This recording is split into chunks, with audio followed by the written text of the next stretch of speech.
have a blanket, they can buy $200 worth of equipment, just whatever? Up to 2, if it's a flashlight or whatever, yes, for whatever they need, up to $200 in their Each contract. officer?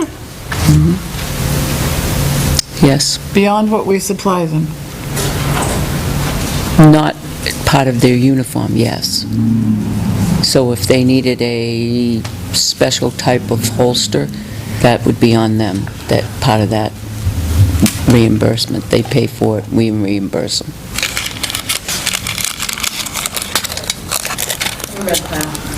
Okay, we will open this meeting of October 22nd, 2015. Let the record show that Selectman Justman is not here, and Selectman Scanlon is on his way. We have approval of minutes of October 1st.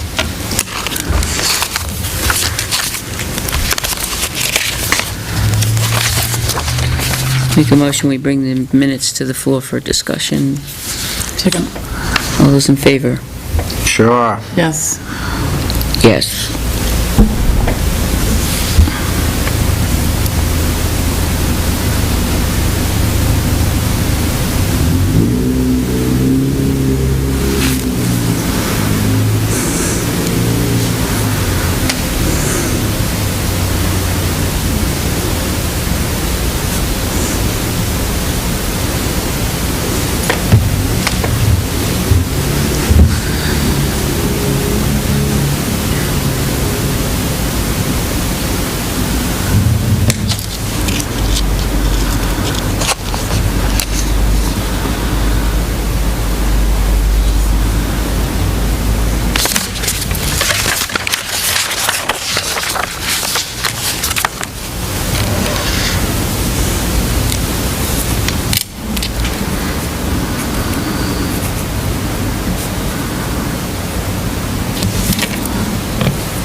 On top of the second page, the conversation is condensed. The first sentence, Selectman Dawson mentioned encumbering the money for sidewalks through bids. It can't be condensed quite like that, because it's more complicated than, you can't encumber money just because you got a bid. You have to have an obligation to pay. So there has to be more language if we're going to put that in there. You know, such as, by getting bids and contracting with somebody, for example.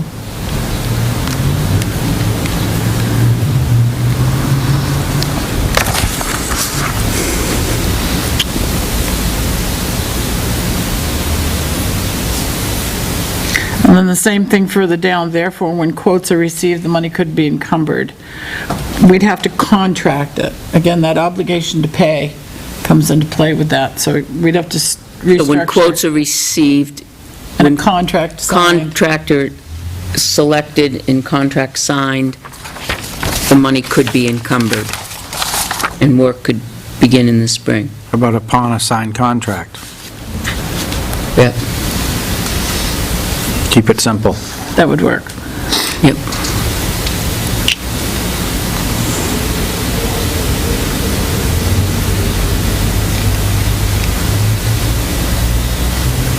Weren't they going to stripe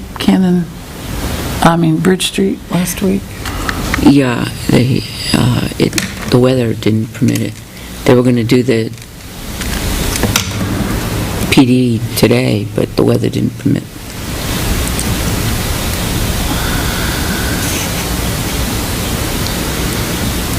I questioned why the PD was parking at Ernie's.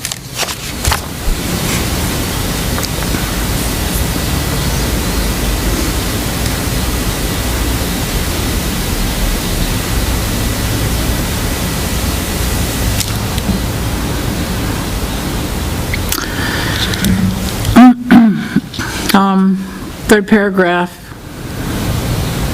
Are you still on 2? I'm still on 2. Okay. Again, the conversation is condensed, but where it says Selectman Dawson suggested Johnny devise a specific plan so the funds could be raised and appropriated for the reserve fund. It's a little more complicated than that.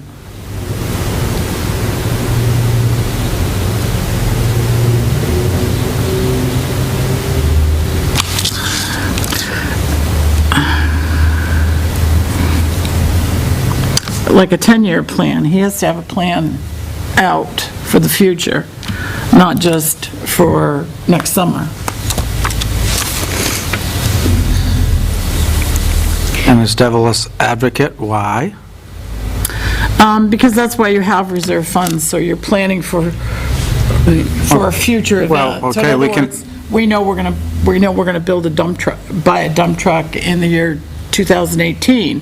So we would put specific amounts of money aside till we reach that goal, just like our reserve fund for, And how do we decide we're going to buy it in 2018, just because it's X amount of years old, as opposed to that the fact that the truck is at its point that it's costing us more to keep it, and no, I'm you just. can have I a just- 20-year-old truck that's fine, You and, can I just narrow threw it out a down by date. age. Yeah, and- I just threw right. out a date. no, I understand, but it Dates seems irrelevant. like in the past, you reach a certain time, and, oh, now we got to get rid of it. And Right, you're right I in don't that agree res- with that. and you're right in that respect, but we don't agree with that, but it still outlines a framework in which we Sure. can reserve money away, put it away so that in that time frame we're going to need this. It may come to 2017 and we don't, and it may have a lot of miles on it and a lot of ages, but it's still good, we can push that to the next year. And Sure. There might be something, and that's usually what we do, So when's the last time we did sidewalk work? at least, Well, Yeah. so you can plan, you could, But the thing is now, we're always raising appropriating money for sidewalks, don't do them. Well, that isn't fair for the taxpayers. If we had a Right. reserve fund to put it in, and we had a plan in place, we that's could do one it. thing. Right. sure, that's fine. And the difference is, if we were just going to do this section of sidewalk, and we had a price for it, and it was gonna cost us, let's say, $25,000, you wouldn't put it in a reserve fund, you just raise and appropriated it within your budget. Right. So that's the difference, that's why.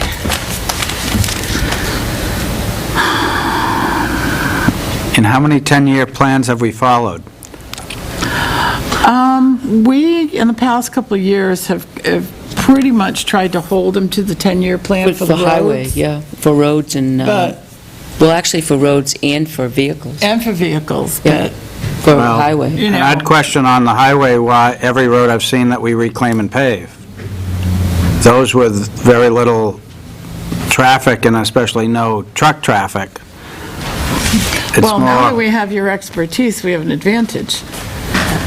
I don't have any knowledge of asphalting roads. When they come and say, I'm gonna do this, this, and this, or, well, why haven't they been made out of concrete then? you mean like Route 3? Yeah. Ba-bum, ba-bum, ba-bum, ba-bum. So I could just say devise a specific future plan? Right. Well, like a 5, you know. 5 or 10 years. 10-year plan, be specific.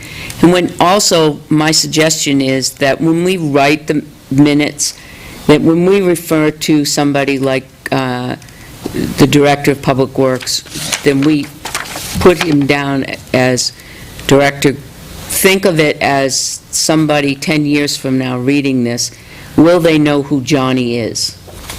And just Johnny. We do now, but in 10 years, will they?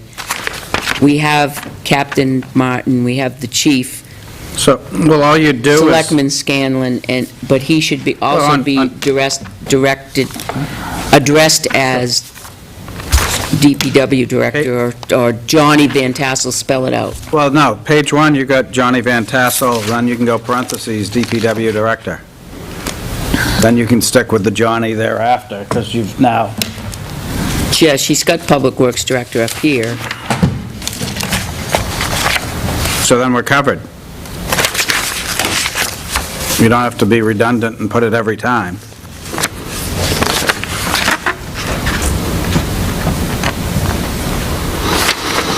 So as protocol, you say, you have the chief up here as Chief Robert Cormier and Captain Cormier, and like you have the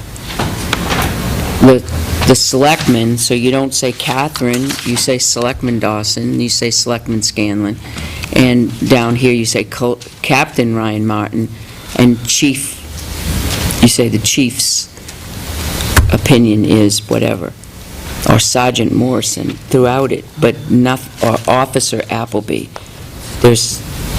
It's just, when it comes to DPW, it's just Johnny. So do you want Mr. Van Tassel? Do you want the DPW director? I don't mind which way you go.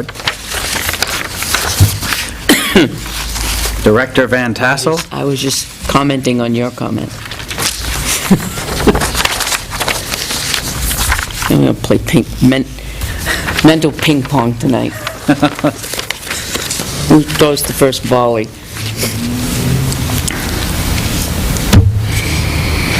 Top of page 5. Well, she's moving along.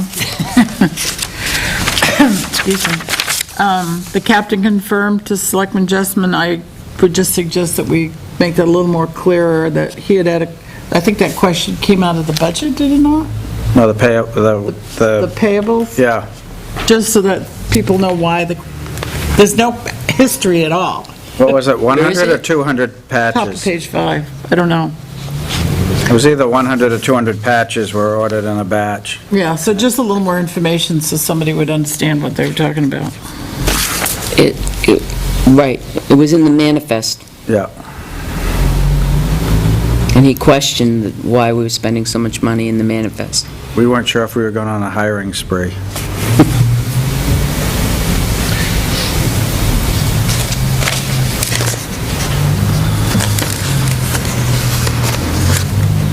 And on the bottom of page 5, could we have a little bit more explanation of the question I asked about what equipment would need to be changed with shuffling the 3 vehicles? I think the only thing besides the lights from the Expedition going to the chief's car, that it'd be kind of an even swap, I think it was.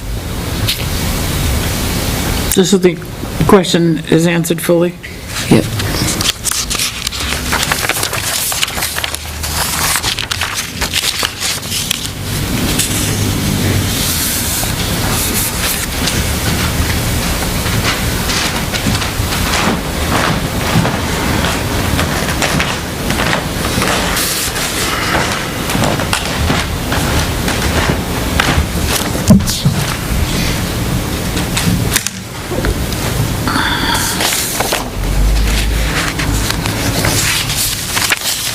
I thought the moose hunt was only 1 week. Isn't the moose hunt 1 week?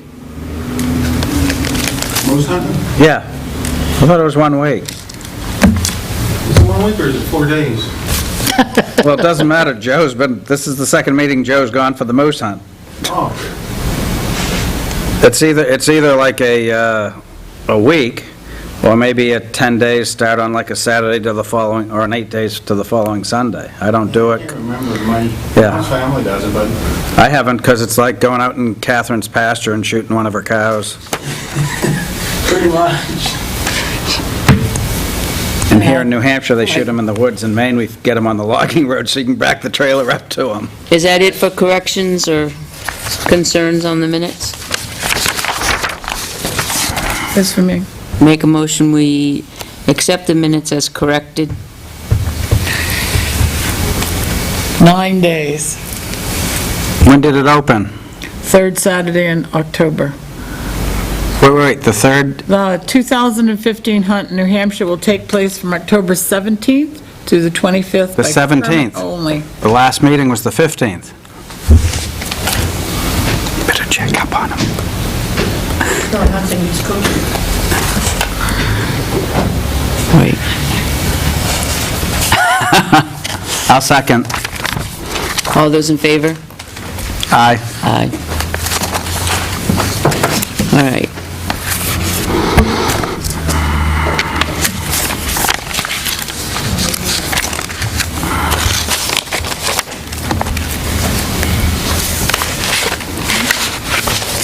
Okay, DPW. Shouldn't you say Director Van Tassel? Director Van Tassel. Sorry, I was a minute or two late. It always seems like I'm running in place. Thank you. I just want to know what's happening in Samberton with the recycle center. That's part of why I'm always running late. Quite a Like firestorm. there's going to be a little war. Well, we were... I don't know if you guys want to talk about Samberton town politics. We read about it. Sorry, hearing your battery just died. By the way, I'm going to be off tomorrow because I'm going to get new hearing aids, and my doctor's office is in Portsmouth. So, Denied. I turned it in already. The trip to the beach, I signed it. We didn't sign it yet. Oh, I should have waited.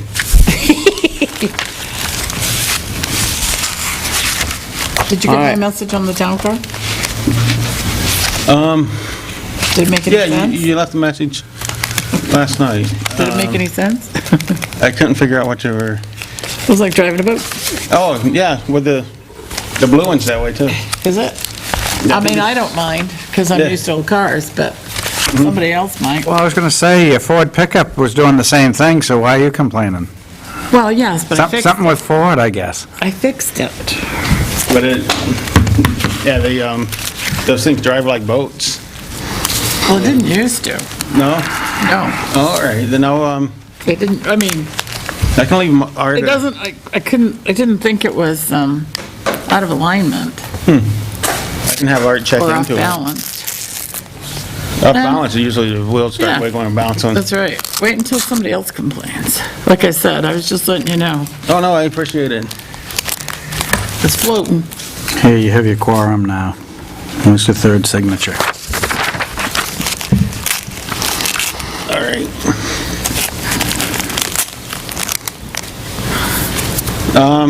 Update. We're still trying to catch everything up before winter gets here, so, we've been running around and around in circles. The Westwood is finally done. Buttoned up for the winter. That's just your work, right? We've held off on the paving, right? We didn't pave it this year because it was so wet. Okay. What we did do, if you remember, we put the culvert in and put an under drain beside of it in an attempt to get it to dry up over the course of the winter.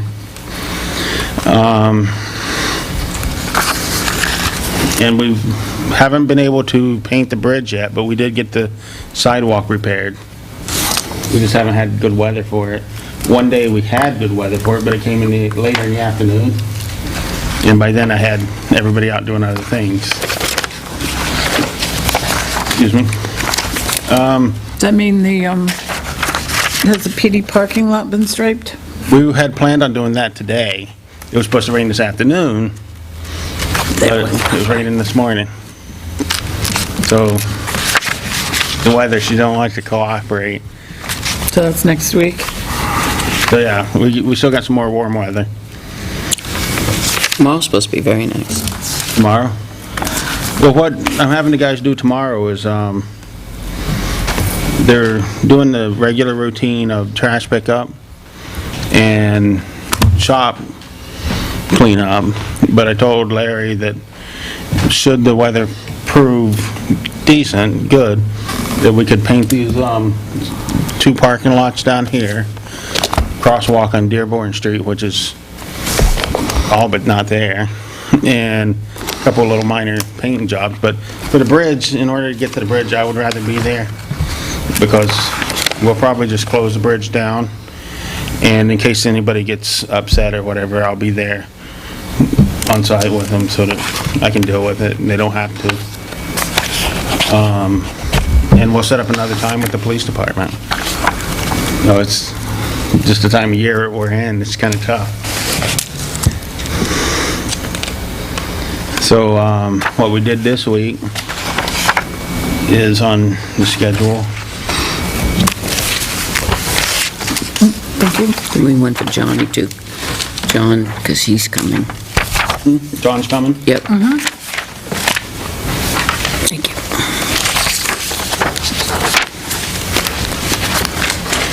Thank you, sir.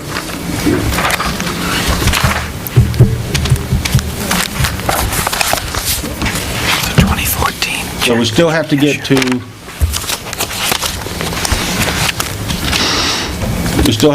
the, Grange to repair that problem. And, so yeah, like I say, we've been bouncing around like crazy.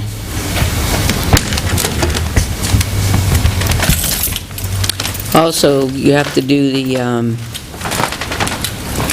pick up the trash barrels in the I was gonna ask The you about benches. that. I want to pick up we should do that, trash barrels. and the benches, Yeah. From where?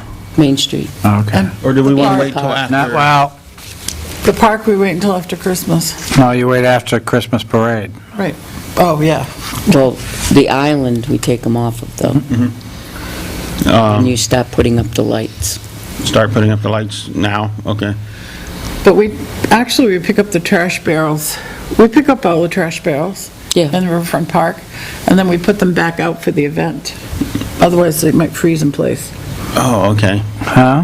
I don't think it No, is, they'll slide them into the kitchen. right.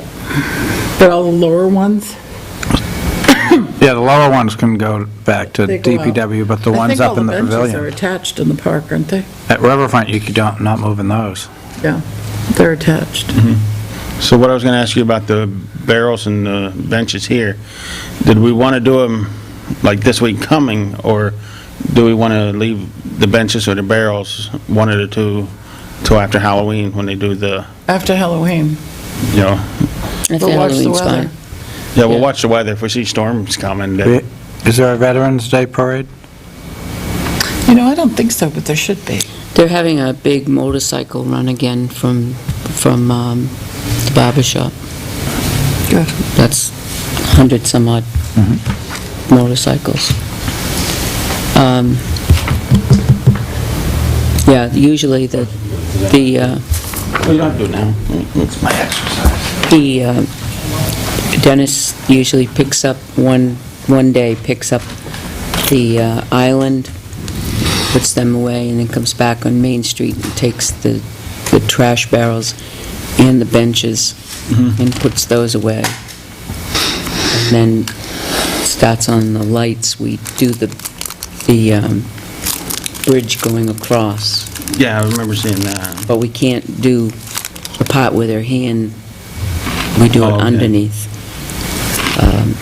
And then we did a tree over there, didn't we? Oh, the gazebo? A tree? Didn't we do a tree over Yes, there? we put a Christmas tree in the gazebo, that's right. And we decorate. And the Public Works Director and Department helps. Yeah, that's no problem. When would you like to do the island? Would that be? We do that before the Christmas event, which is the first Saturday But of the we take the month. benches out now, though, right? Yep. So the island we can take out this week coming. I mean, the So- benches. After Thanksgiving, but before the first Saturday in December. Before the snow, because you want to get the lights up before the snow. Get the lights up before the snow and benches Right. out this week. The lights are at the Public Works, right? And the big tree down there has to be tested to make sure it's in between the parking lot and the water company by the railroad tracks. Yeah, I remember them decorating Because that last that's, when Santa Claus comes by, that tree gets lit. Are you doing, that's the one that gets lit, right, that one? Not Best Pocket? There may be lights on Best Parking, but that's the one we flip for Santa. Okay, so they need to be tested, and if there's any bulbs, sometimes you have to rent a lift in order to replace all of them. Motor They backhoe usually and does it. stepladder. West Pocket was decorated last year by J.P. Carter Electric. It was donated. I think some of those lights are still there, so you should remove those lights. And I believe, didn't they go shopping and buy enough lights to do that tree? At the end of the year, we went the down lights- and bought a lot. If those lights are working, why would we remove them? Last time I looked, I don't think they'll ever work again. What did you do to them? I didn't do anything to them. Somebody did. So that's something that you need to plan to do on that. But that's just sometime before Christmas. No, it's Sometime before the the Christmas event. Right, before December the 5th. Christmas event, December 5th, and more so that you probably need to get it done before the snow, because it's not going to be helpful to you when it's snowing. Number one, you're going to be busy with the streets, but Yeah. it won't be pleasant putting it on the bridge when it's snowing. Right. We've already been told that.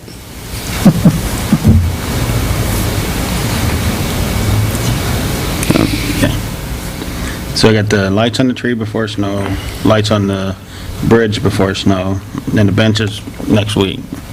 Well, the most important date is the 5th. Yep. All the Christmas lights have to be up before December 5th. That's the Christmas event. That's the Christmas parade. And that's when you have to have the truck ready for the Christmas parade, with the Christmas lights on it. Arthur knows all about it. He decorates the big, Arthur won't let me forget about it. He seems to be a holiday guy. More lights, more lights. he puts all the bling on the big pickup truck. That's the one we ride in. All right. All right? Yeah, because he was all excited to put the sign up out here for Halloween. Yep.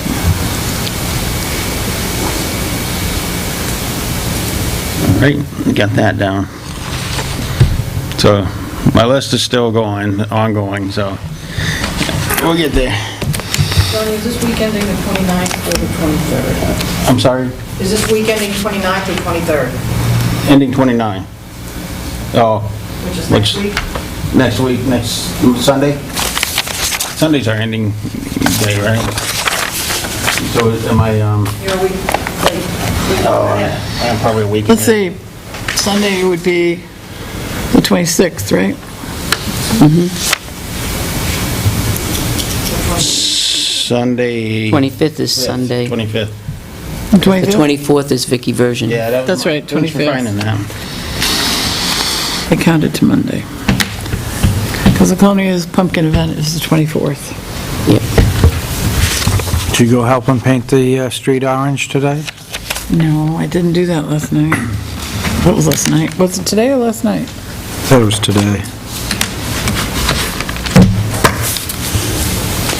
Who helps them paint it back again? Let it wear out. If they're gonna do it multiple years, you might as well keep it that way. Yeah, it must be a different kind of paint than traffic. Yeah. Did you have an opportunity to look at the water eroding the sidewalk on Church Street? Water eroding side, yes, we did. We went down and, put material in that. Did you, and besides that, the water is you can see how it's, the sidewalk's gonna fail, but it also, when it comes down, it floods the driveway. So there's a church, 1, 2 houses, the third house down from the church on the right. Miss Haynes? Yes, it floods that driveway and creates ice all across the sidewalk because there's a drain right there. It doesn't go to the drain. Well, It goes to her driveway. I've been in contact with Bob Doubleday, who's the Yep. patrolman in Tilton, and from what I've found out about this, you can see a piece of concrete between the sidewalk and that person's yard or driveway. There's a piece of concrete in her driveway. Yeah, what that was a culvert pipe Okay. that somebody had put in. And so that concrete's a header wall. Yep.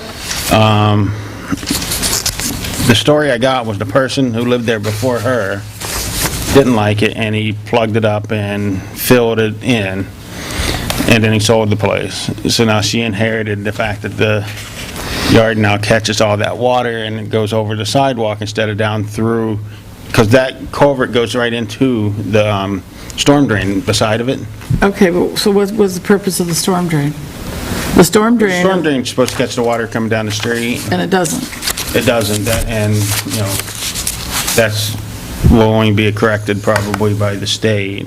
But we could possibly correct the one by reopening the culvert pipe at the header. And I've talked to Doubleday about it, and he's gonna check with his people at the District 3 to find out if it's okay for us to do that. Then we can open it up and Okay. have that water drain. I told her that I actually talked to her yesterday about it. Well, that's quite a ways off the road. It's about 4 feet at least, maybe 5 Yeah. feet from the edge of road. So, The culvert? the the drain? what he's talking about that's filled in, Yeah. I saw the top of that header wall. Yeah, because it's you got the sidewalk, you have a little piece of ground, then the sidewalk, and then a little piece of ground in the header. So yeah, it's a good 5-6 feet off. But we can open it, I wouldn't do it without her permission, but it can be open and drained. Well, who put it in there? The person that owned the house before her, No, Oh, he who put filled it? it in. I don't but know. Who put it in? I don't know.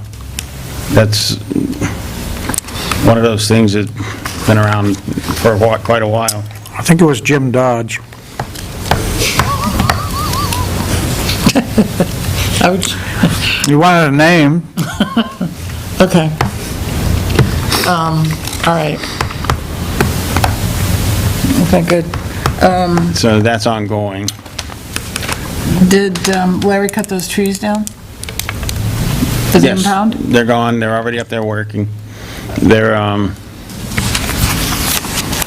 So went off. Mike and them are working, yeah, they've been working on it. They started yesterday and they did today, and they're nice. planning on being done with their part by Friday, tomorrow. guess I And better- the concrete company's supposed to come up Saturday. They'll just have to I told Mike, that they'll have to be cautionary because Saturday It's dump day. is dump day. And Oh. also the branches are going up there. I can maybe call the guys and have them, But the branches go the other direction. no, They come in from Clock Road. oh, do they? Yeah. That's new to me. I Yeah, thought they would- come in, they don't go that way. Okay, well, that's even better. Yeah. So they won't have to worry about that. They come in from Clock Road. But they'll have to be cautious of the fact that there's Yeah, people out there. back and Has he forth. hauled the gravel in yet? They've been hauling gravel in today, I saw some. But it's hard material up there. There's a lot of rock in it. So Larry got those 2 trees cut He got in out of 4 there. trees. 4 trees cut in out of there. Do you see any compacting going on or hear any? Not yet, I didn't. I can go, he might be doing it with his excavator, but I haven't been up there today. Okay, I'll be there in the morning. But I'm deaf, too. You'd hear that. No, he'd feel it. Yeah, they had a plate compactor up there. That's such a distinctive sound. Sorry about that. Isn't that about? It's more like 10 in here with that kind of Can't shut it off. ringtone. You can't? No. Gotta stop in a minute. And then they'll call again. This has been one of those days. You're gonna think we're rocking out. Yeah. Between Onions and the Tilton Inn, the alleyway, water runs down through there and fans across the sidewalk and Yeah. creates a very hazardous condition. And I noticed that Onions has put a downspout on, although maybe I didn't notice it because the tree was there, but I did notice it last night. Peter was with me. And it just deposits the water right there on the sidewalk. So that is going to contribute to our dilemma. Right.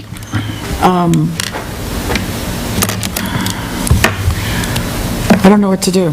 Well, You where suggested a the stump? tree was, can we excavate out some, put in some stone where the culvert is, get it directed down underneath the sidewalk area draining to it?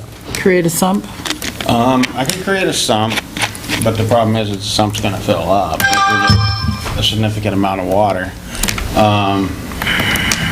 It's a lot of We could water. Put it into the state storm drain. I heard you guys talk about that before.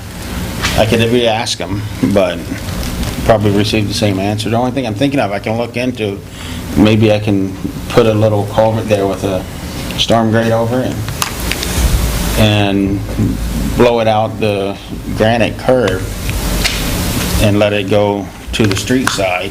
I wonder how a trench drain would work across there. That would probably work too, as long as we have a grate on it so that nobody's tripping. And you wouldn't want it to lift. No.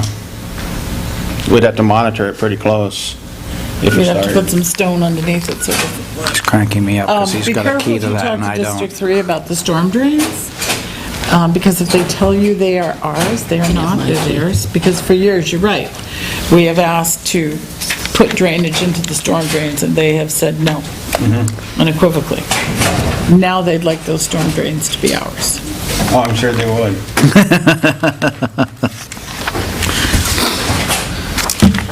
All right, what else?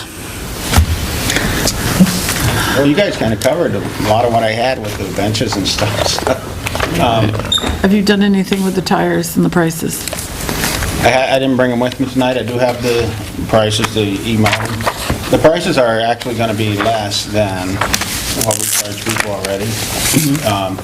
And we're okay, according to NRRA, to store without a cover up to 50 tires, as long as they're moving out of their bed. And they use Bob's Tire Service, and when we're getting close to the 50 tires and we expect to get 1 or 2 more, we can call and set up an appointment for them to come get it. Their minimum load is 50 tires, so that means there's no charge for them to come get it. We can do that easy enough. We'll just designate a spot for our tires. You would just have to revisit the price if you wanted to drop them down. The nice part about dropping them down to an at cost price, yeah, but there is some handling, is I've always been of the philosophy, the lower you keep the price, the more apt you are to have people to bring it to you rather than throw it over to the side of the road somewhere. What was the issue?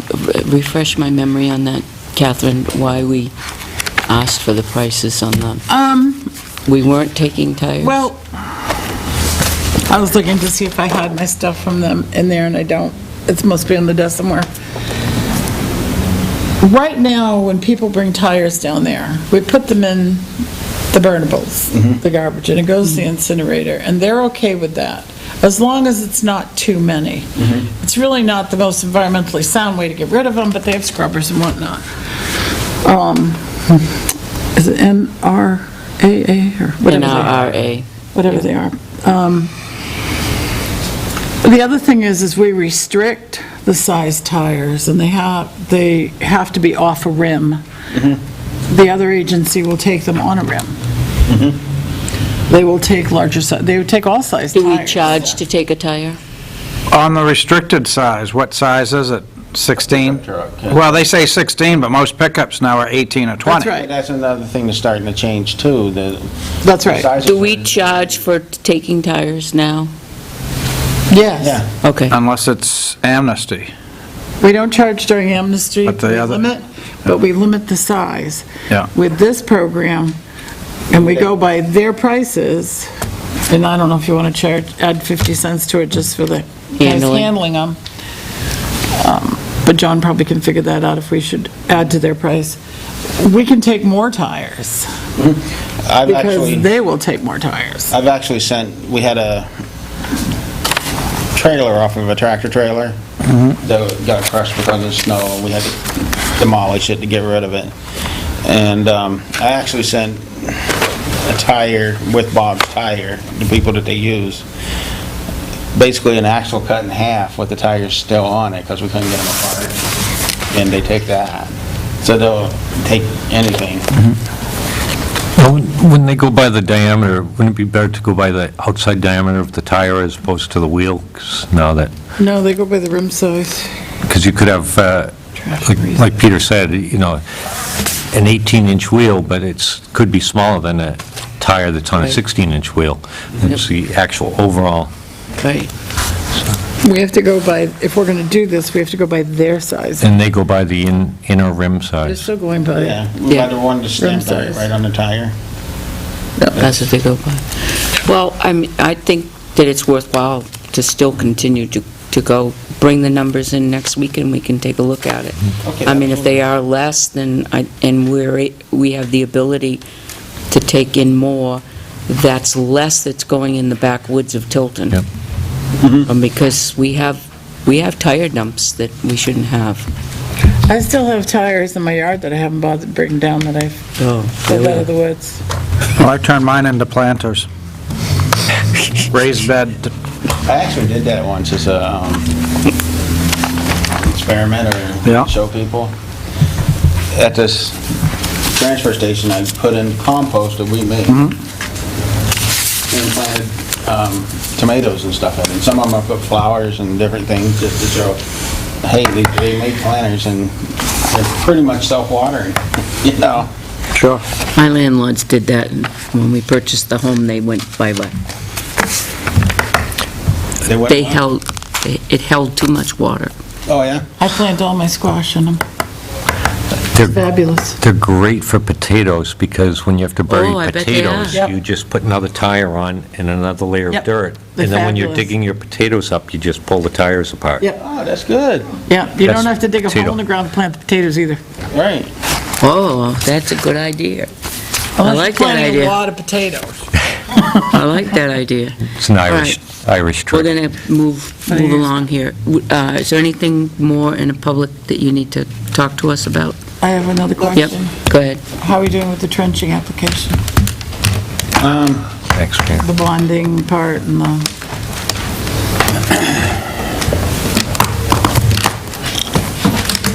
I brought it in. There's some folks coming upstairs. We're going to go into a short non-public. I think it is. I think it's the We're still chief. going to go into a non-public. Sounds like more than the chief.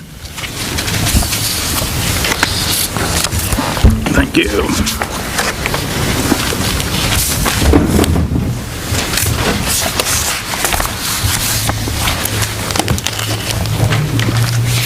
We are running behind.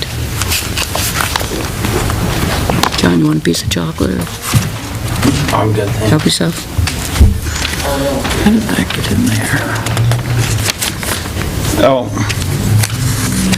I added a little bit more. It's getting, the problem with this document is getting pretty lengthy. You know, and it's, which is a good thing, because you're trying to cover your Yeah, it's not a bad thing at all, yeah. Concord has one. I happened to go to a meeting with Pat and Kathy, and I showed them what Concord has. Somebody brought them, they have it all on a front sheet, kind of, all the information you need to fill out that refers back to their ordinances and so on and so forth. So could be a document like this that it refers back to. So if you're somebody that we work with on a regular basis, such as Liberty or RH White or any of those, they would have a copy of this. If it was somebody new that we typically don't, then I would hand them this along with that front sheet, Right. and they would be expected to refer back to our sheets. We could set this up in that way. Do you know why our ordinance is like, why our permit is like this? Because town meeting approved the trenching permit years ago. And I read this in Selectmen's minutes. And when Dave Wadley was road agent, they suggested that they make, because they wanted to expand on the ordinance, because of the times, that they make it part of the application, thereby avoiding taking it to town meeting and changing the ordinance. Oh, okay. Because we could set it up any way you wanted to. It could refer to the ordinance and to this, you know, But Joyce, didn't you tell me that Dan Crean once advised us that we could alter the ordinance even though it was approved at town meeting? Yes. This is for the trench. Right, without going back? The statutes allow the selectmen to make these. Ordinances. So we could no, it's just one idea. I don't, just make all the blather part of the ordinance, as you suggested. Yep. yeah, however you would like to do it. Because I think if I had the availability to hand your ordinance out to new people or people we don't work with very often, so that they have it. And then other companies that we work with all the time, they would understand what this way they would be able to fill it out quicker. We only have to file the sheet that was returned, and it's less paper, less storage space and things like that. So that's a future thing, you know. But I added some things, just a couple of things toward the back. Question. Yeah. I start doing my trenching without this, what's the penalty? That's up to you guys to decide. Well, shouldn't that be included? He Yeah. did say last week that he Yeah. would do that, but it's up to us to decide, and that language would be at the bottom. added to, we would add that to, we still have to decide. So we need, I don't have the authority to, Right. I mean, I can make suggestions, but I don't have the authority. He can put the language in here, but we have to decide what the penalty is. violation, Well, $1,000 a day, you know, make something that bites so you, up to It's $1,000. it's cheaper to do the application than it is to Well, that's what I skip mean. over it, yeah. Okay, because if there's no penalty, then they'll do it without your traffic control and all that until they get caught. it was DOT's trenching permit? This, No, you said that, the other one was the city of Concord. Concord. oh, City of Concord. But yeah, Okay. a penalty is a good thing. Keep people on their toes and honest, and, because like the language that I added was, all traffic control devices, basically. Well, one I said they had to notify all town agencies, meaning the highway department, or public works, the town office, the police department. Sewer. I could throw sewer on there too. Water district? Sewer and Water water. district. Well, I did say all town agencies. They're not a No, town. they're not. They're not town. And there's what, three water districts? Yeah, there's Is three Pennachuck a different. district or their district? Yeah. Oh, that's right. So why don't we add language in there? Joyce could probably help out with the language on the violation for up to $1,000 a day. And then we're going to vote on this anyway. Right. That's good. And then we can take this next week and actually make a vote on it one way or another. Will Joe still be moose hunting?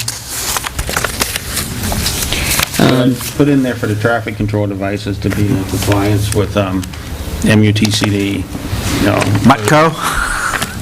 Yeah. All right. That's basically a 3-sign package? Does anybody got any more questions on the well, trench and excavation permit? Do we have any more questions for John on that? No? Good. All right. Then I will enter into motion for a non-public for RSA 91A:3 personnel. Second. Roll call vote? Yes. Yes. Okay. Camera, please. Fade to black.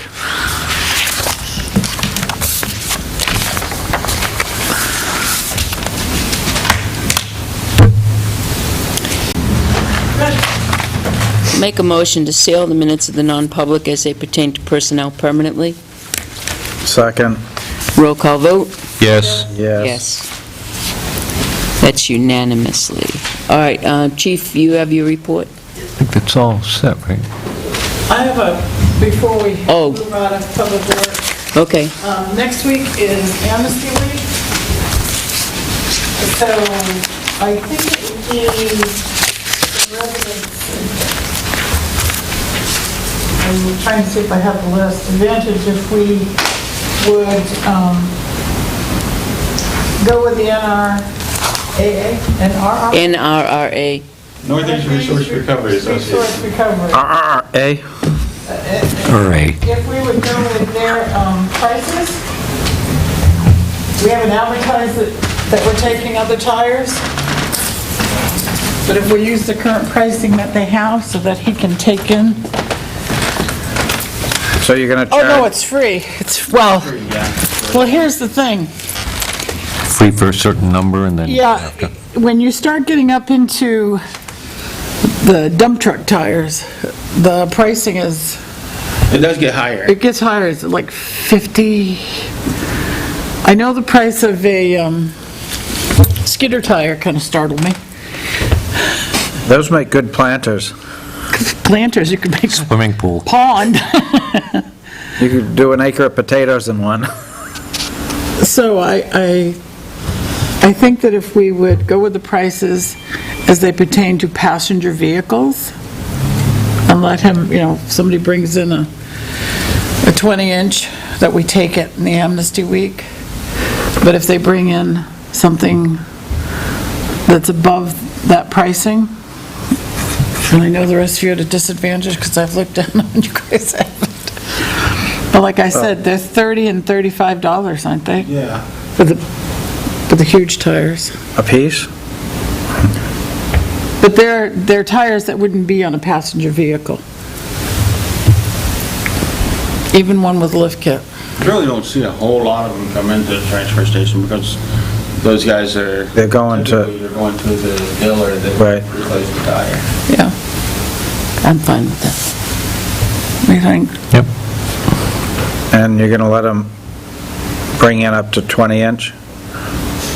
That's probably, what do you think? Is that a We good- can handle these. Because that's standard on a lot of pickups now. Okay, so that would probably be a ceiling size. What do you think? Yeah, that's a... Okay. Do you want that in the form of a motion? Or you want that in form of consensus? I think a consensus for now, and then, You have it. And then we'll vote later. for the, Confirm the consensus. for the annual, and for next week's amnesty, yeah, that's good enough. Okay.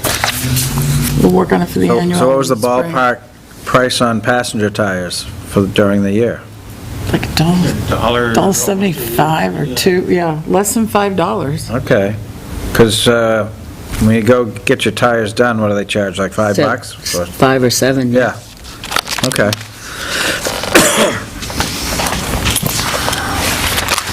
We're charging a big handling cost. Yep. Same price, wheel or no wheel, right? Right, isn't it, Johnny? Don't I remember that it doesn't matter if there's a rim in it? I thought what she said I thought to me. Arthur had commented it doesn't take them long to pull it off, and you just throw Well, I the think rim in they the like metal the bin. rims. Huh? Yeah, aluminum rims, The metal- yeah. They turn them in for the aluminum. They probably make more off the They make a little Sure. extra. aluminum alloy. The company that we're going, that will be picking them up, I don't think they charge us for the rims, like you said. Right. No, I don't believe there is an extra charge for rim. Most of these tires get shipped off and turned into playground mulch and stuff like that, and so they'll rip those right out. The kids will? The people that are taking them.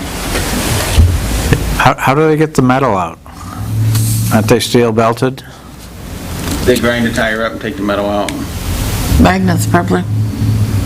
I'm not sure how they pull it out, or they... I was gonna say.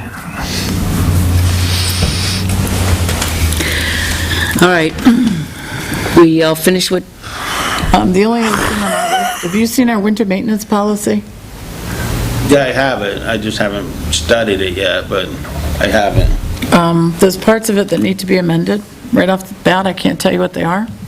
No salt. Just helping you.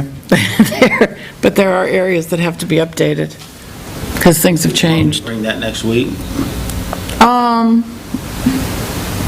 I don't know, we could discuss it. What do you think? What do you think? yep. Sure. Just say, don't kill yourself. Okay, everybody, read the winter maintenance policy for next week. You just gave yourselves homework. Do you have the Monarch Note version? I don't. Great job with the trees, looks nice out there. When they come, it looks nice and clean job and everything. The business owners do not want another tree replaced. I'm They're sure real they don't. happy. They really, all the way down they don't. They want all Not the just trees the ones in done. the store, not just the ones in front where it's happening, all the way down, the business owners don't want it. They want the trees, all the trees out? No, they want those to remain empty because people look and you Oh. can see all the way down. It's the gateway. Yeah. Once you come out, I it get opens I up. see. Okay. They Yeah, really I don't noticed want it. that. And it's not just Hello Gorgeous or the tattoo place, it's Thought she was talking to me. way down. It's not quite the words I would use. All right, moving right along. Chief, your report. We got to get moving here. Selectman Dawson, when you had the detail on West Main for sewer, It was not a detail, it was not supposed to be a detail. well, whatever you had, the sewer commission was paying overtime for a policeman. Right. How many lanes were restricted? Did you have two-way traffic? I was only there for a short time in the morning. When I was there, they were actually working in Jensen's. And My issue is they could work there, you'd have two-way traffic, yet we allow parking downtown area, going up the hill area, and when they park, you're down to single-lane traffic, but that's okay. Not to mention the obstruction to the sidewalks. It's like double standards. I had mentioned to the captain when I talked to him about it, that they probably would not be in in either of the moving lanes, because there was quite a wide breakdown lane, especially when you come from the town line up to the intersection. Well, if we're going to be that way on that, then I guess we need details on Chestnut and Cedar and those when they park. You're restricting traffic much more than we were on that But now location. you have certified flaggers. Yeah. Just saying, so you don't need them. What's, The PD. are you sure? Unless it's a We're not closing the lane. major road and you're not closing the lane. You can use certified flaggers. If you're not closing a lane, you don't really need flaggers, you just cone it off. No, If- that's not necessarily. No. Safety of the employees that are Safety actually working there. employees first, if you're not Yeah. closing the lane down. If you've got your equipment blocking the way, they're going to run into the truck. Normally, Rowell sets their truck up, you're going to run into the truck, not the guys working. And you need a flagger. See, I disagree if you've got the two lanes open, If you have two lanes open, yes. which you did down there. Okay. I understand when you're closing a lane down, but that area, you look at it, our manhole is against the curb. The lane area there is probably 40 feet wide. So when you cone off around the truck, there's still ample room for the two-way traffic. If that's the case, I haven't seen it, Yeah. but if that's the case, it sounds like you wouldn't need it. That's my complaint. Sorry, Chief. That's all right. Heard and not answered. Yeah, if you haven't given me a look at it, let me know. Where's my gavel here? Well, you know what's hard is, it's like I looked at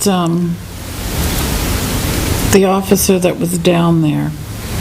So I understand that there is a minimum when you call somebody out for a detail, but that wasn't supposed to be a detail. That was supposed to be an officer in overtime. So why is there a minimum? There wouldn't be. On overtime, there isn't. Unless I call them in. If I order someone in for overtime or for a detail, then I do have to. I don't see the payroll But book. if I hold them over. No, just look at the If you're PD. home So if and I somebody- call you in, You You want have to pay the for minimum, that's a details page? labor law. Yeah. I Well, think it's you 4 have to look at hours the or something. individuals. You could send them home and still pay them, but gives gas, childcare, all that. So if they're coming in from home, that's overtime is the minimum. If I hold them over, then it's just, I haven't looked to see, I just remember seeing that the minimum was being asked for the 4 hours. I didn't Because look if to it's a see. no-show, yeah. They get a Well, that was, minimum of that 4. was different, that was Asplund. That was a detail. oh, yeah. But I'm talking about for the sewer down there. I thought I saw that there was an officer down there, and it was a 4-hour minimum, and he wasn't there for 4 hours. Maybe I'm wrong. They get a Oh, we'll look and 4-hour study it. minimum. It was paid for 3 hours for a detail last week, which turned out to be for sewer commission. As such, sewer commission details are to be paid, to be worked and paid as overtime, not special duty. As there were a 4-hour minimum for overtime, his overtime is being adjusted. So is that saying that even though he worked 3 hours, that he's going to get 4 hours? No, then it's the 3-hour special duty hours he was paid last week were adjusted down. To overtime hours. So they've So it's not they've detailed. Then what compensated. were they talking about minimum? He thought he would get the 4-hour minimum detail. Right. Right. Oh, It's okay. differentiating Sewer. between detail versus the Right.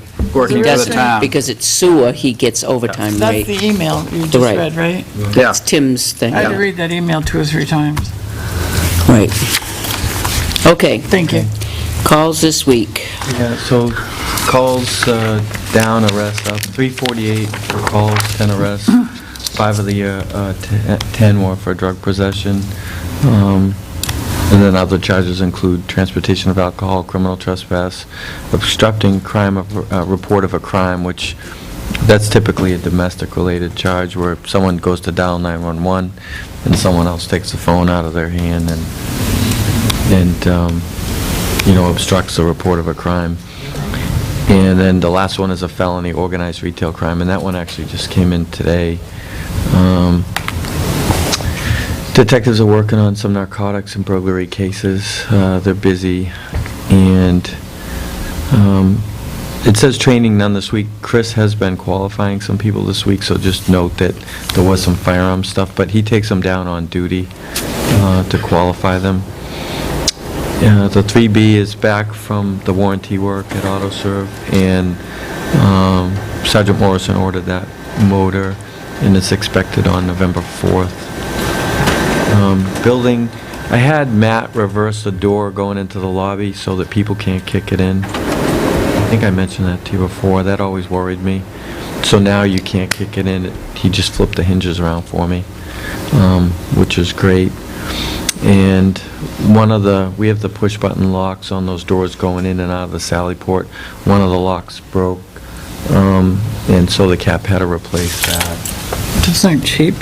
No, and then lastly, I told him, same thing on that door that goes from the parking lot to the Sally Port. I'd like to have that one reversed too, but that one's, the whole frame's pretty tired. So I told him to get me a price, what it would be to replace that door and have it open outward so someone couldn't kick it in. So, I mean, they're somewhere typically in the 150 range. But coming down to expenditures, he ordered a steel cage door for our project downstairs, and he started on that. He delivered some supplies today. And so he said that the steel door cage was the best way to do the door part of that project. It comes with hinges. He can frame it out. And, he wants to do a good job and doing right, and that's really short money for that kind of door, Who's doing it? the cap. And then events, you have a couple things coming up Saturday. I talked to Rich and told him we need a minimum of 4 hours to cover the Vicky Virgin food drive, and then we have, there'll be a lot of extra traffic on Saturday for Pumpkin Fest. And things are well underway for the Halloween event coming up on the 30th with a haunted house. We'll have officers and explorers downtown, the bicycles. The haunted house is going to be across from Onions, so I'm going to need to have explorers by Cannon Bridge and also crossing pedestrians by Onions as well. So that'll be from 4 to 6 on the 30th. And then Catherine and I attended a parade meeting, and that's underway for the 5th. I'll let you talk more about that. I wrote myself a footnote. Nate Morrison is taking on a project for me to renew our LEOP, and that's the Local Emergency Operation Plan. And now that the state has a template that he will work through, and basically it's, for the most part, contact information. What would we do if there was a hurricane, a tornado, that sort of thing. We just redid our hazardous mitigation plan. So every time you do that, every 5 years, you want to redo your LEOP. So Nate's going to take that on as a project. He'll work with emergency management on that. So he may be coming in for like contact numbers and picking your brain on different things, and just so you know, he's going to work on that.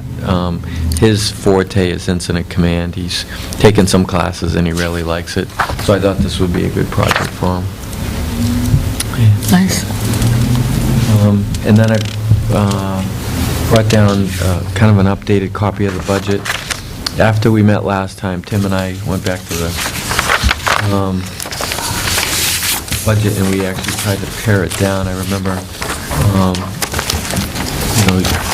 the target goal was to try and get it down under 2%, and we were able to get it down to 1.5. We went line by line together. The first time we did it, we kind of sat down and just, so like, take electricity, for example. When we look at electricity, we've come up with a system where we'll take a 3-year average of what we budgeted plus a 3-year average of what we spent, and we compare the two, and we do that for every line.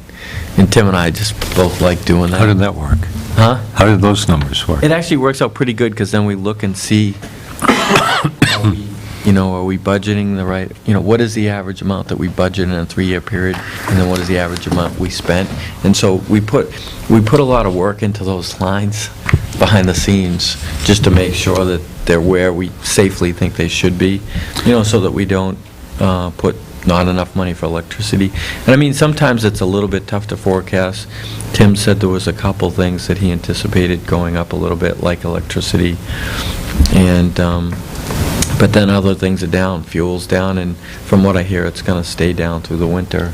So how did we lower wages and salaries, There was a... including the merit raise pool? Yeah, so Tim had it, when we originally did this, he did it with 53 weeks, and realized that it's only 52. So we were able to... It's only 52 weeks. I know there's 52 weeks in a year. I'm trying to figure out It's a how leap an year, we extra would've- week was No, added. he- Well, you have an extra day in the year, so probably one when day. it falls.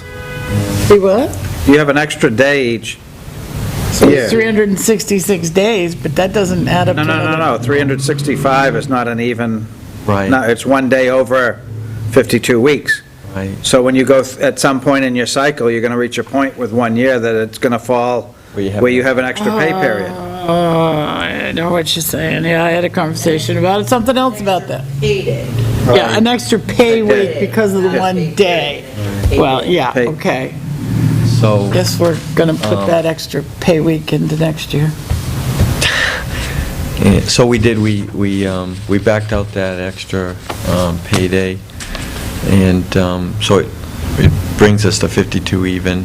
That reduced wages, and also, I think Tim met with you, Joyce, on health insurance, and he did the numbers off the recommendation for... I haven't made a recommendation yet to the board. Oh, okay. But he had to... You're seeing numbers that haven't been presented to the Right, right. board yet. He put in a number of the plan that I think he was looking at. Right now, he said obviously that can go up or Well, I down. don't know. Typical. You negligent on sewer It's bills? on my agenda. No, actually, You- yeah, I know. You gotta be. The minimum is 35 a quarter, and you'd have at least 3 quarters now. Usually, Maybe the sewer department lagged behind in invoicing? usually we'll be right on the money there. I don't know. That's an odd one, huh? Do come in December, So and that would be like your final one. So that's like Well, we read and- $105? We read for like end of, huh? Well, I don't know. You look at the previous years, and they're doing a lot of flushing. The water went down some, but Well, they take showers there, too. Right. Well, the minimum, the 35, is like taking one of the big fuel trucks that come in to drop a load off here for 3 months.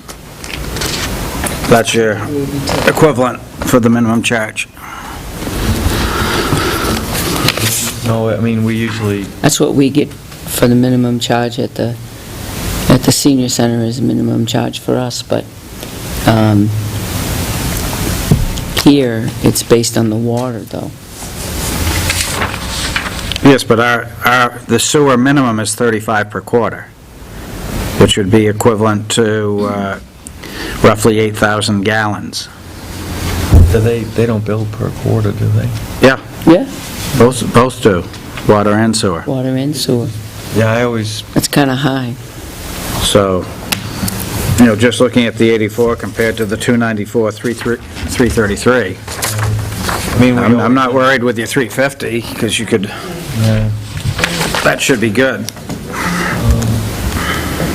like, a lot of the lines stayed the same. If you go to page 2, we put in a couple of vests there, and that brought us up a little bit in new uniforms. Plus, we added the stipend that the officers get.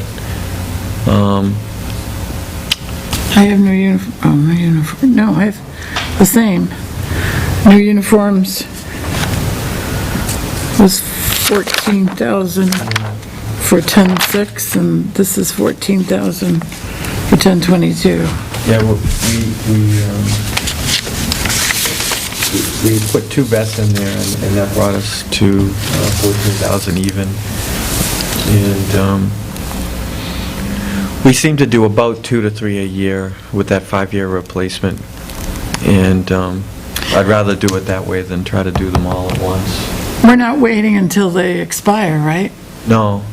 But Okay, within so that- this is kind of your capital reserve plan without a capital reserve, okay. I mean, because Replacement plan, yeah. about 10, 12 years ago, all the vests had expired. That was not 10 or 12 Oh, years ago. wasn't? It was, I was here. So about I 6 years remember ago? it, yeah. They had all expired.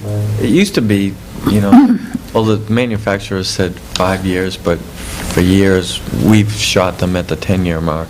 But a lot of departments have pretty much got to, every 5 years are replacing them now, where for my first 20 years, you wore the same vests unless it fell Well, they had apart. improved the, Yeah. You got a lot lighter and...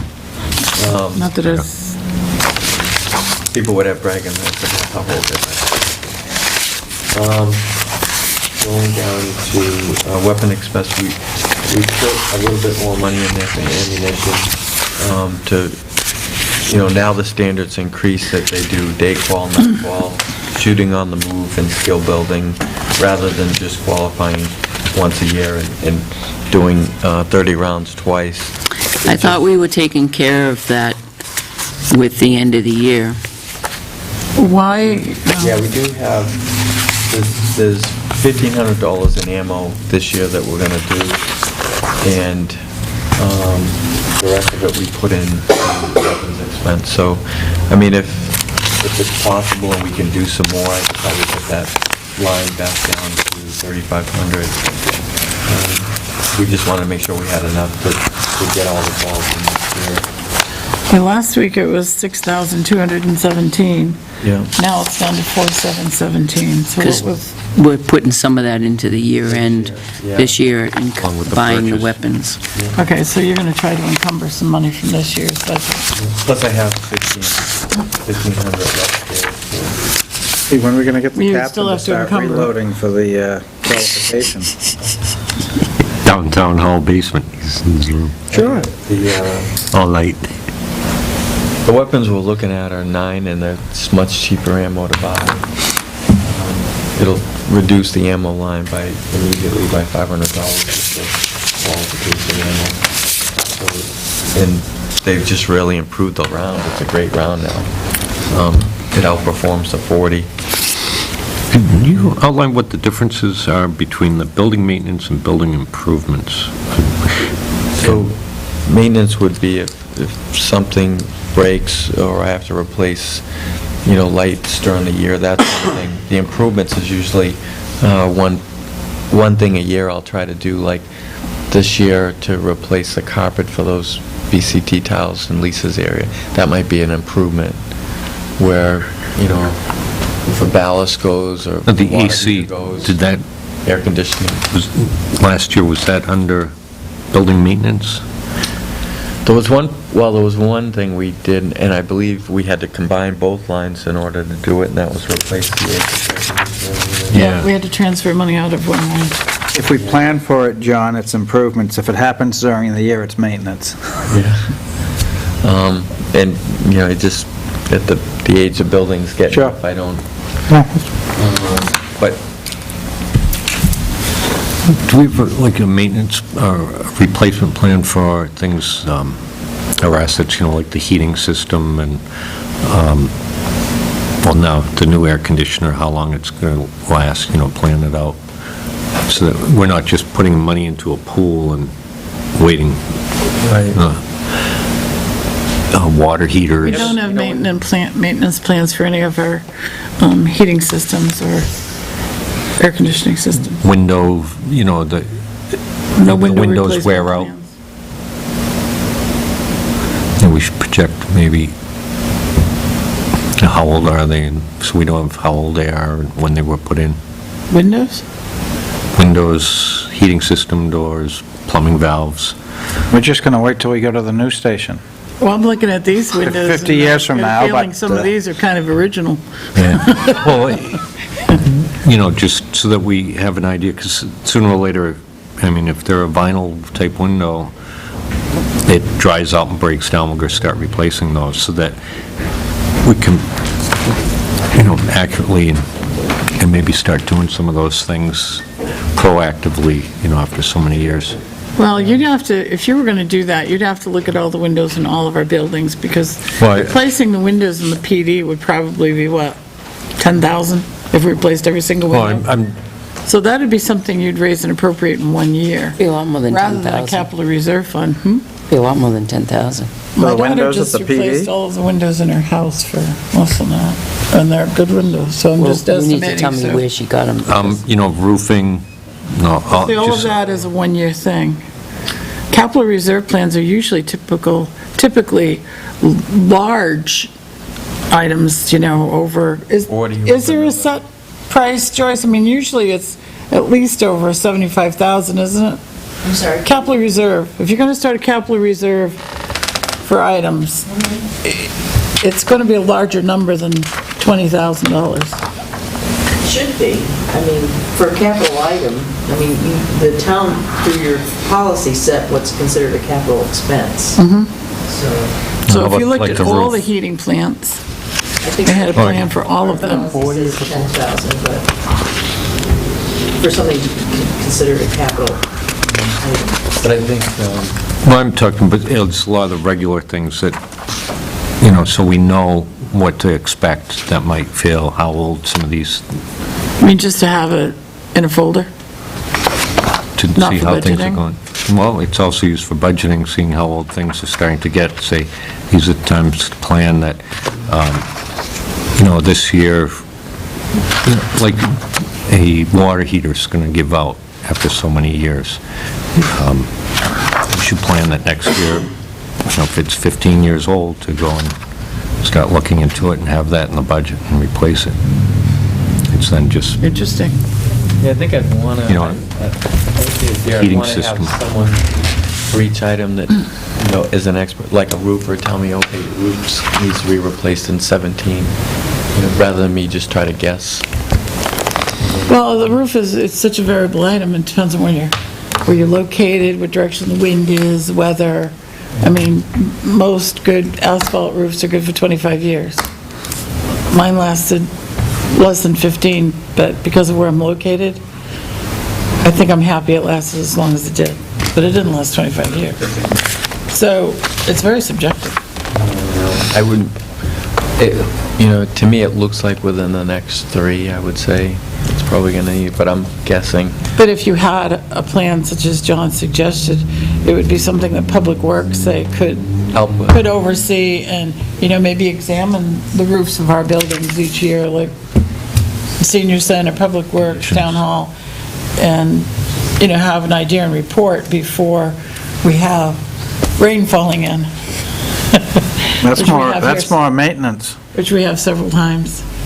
Well, why? Because roof drain's plugged? No, we had to redo the roof here because the membrane was Yeah, cracked and split and, How old was the membrane? old.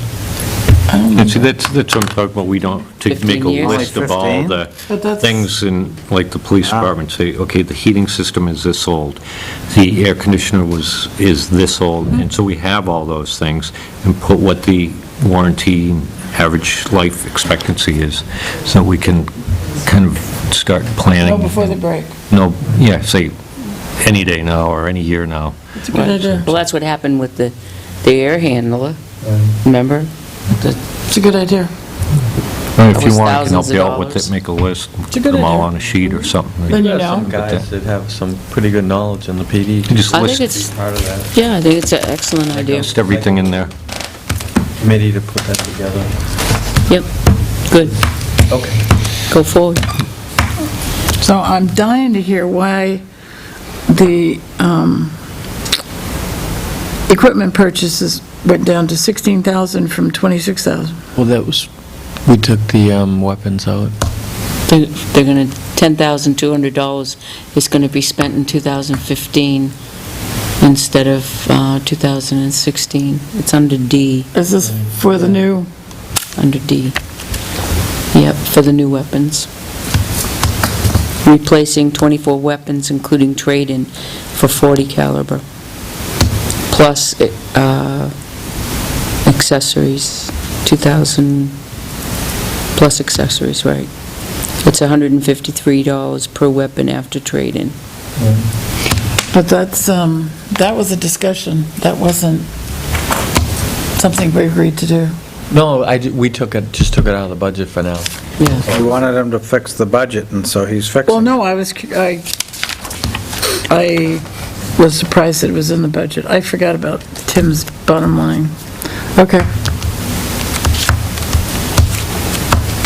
We still have to decide whether where it comes at the end of the year for the budget, because we have the senior roof, the impound, Are we, which we already agreed on.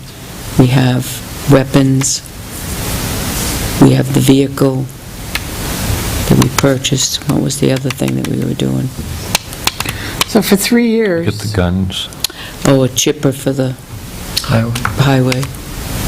For 3 years, the legal expense for the PD has well exceeded the amount you're suggesting this year. Well, I can't imagine what it was in 2011 and 2010, Well, it was higher because we had negotiations. yeah. and only for we 1 don't- year, right? Yeah, we don't have negotiations. So when did we have negotiations in 2012? Negotiations was 2012, right? Or 11? CBA. The CBA that we're on now is 14 through 17. So the negotiations were 2013. Yeah. Okay, so in 2012, we had $10,741 and there were no negotiations. And 2014, $33,370 was spent on legal expense. So I'm just saying, 2013 was 8656, which you're saying was, Well, that was that case we were working on. right, but I'm just saying. Are we being optimistic? I guess the answer would be yes. But yet the bolt of lightning seems to strike. I don't like to under budget, but I like to even budget. I don't want to spend, raise more than we have to, but that one's just screaming at me. Did Joe change your Where you- seat tonight? I don't know. I think I want to look at a few Legal. more years. But I've got a circle around and a big question Right. mark, so. Okay. We will circle that. Because I think we just agreed to spend money on it. Hopefully we'll come out this Other- year, but Other questions? What were we doing with the traffic routing for Halloween? Change that? Academy. So we'll go detour them. Come here, make a right, up school, left down Academy, and then back. The usual detour for parades. Okay. And Stand by. Oh, yeah. It's, The regulars will know. Did you get us prizes? And did we get the other police cruiser back on the road yet? We did. And they were all out this week. It details a lot. Did it need much, or it seemed pretty good when I looked in these? Needed a battery, right? Yeah. Battery. Battery. Nothing serious. Couldn't put a crank on it. It's just, Okay. that's great. Like the old Land Rovers. Anything for us, chief? No. I think I'm all set. Are you going to be at the Monday meeting at your PD? Carolee Longley, there's a drug guy from... Did you guys, did you talk about the last? Next week, the rain prevented them from... Yeah, I don't know if it was National Guard. It's gonna look so nice. Okay, tell them to try to do it later in the day and I'll go. Yeah, Prep sidewalk on Cambridge. that would be nice too. But it's, Well, if you can do it after I get out of school with them, after 2:30. Let me do it, too. Excellent. Yeah, that's fine. And the peanut. Any good day or bad day? Wednesday's my bad day because it's... Wednesdays are bad. Wednesdays and Thursdays. Yeah, it's like this movie. great. Okay, next on the agenda, Winnipesaukee River Trail Association.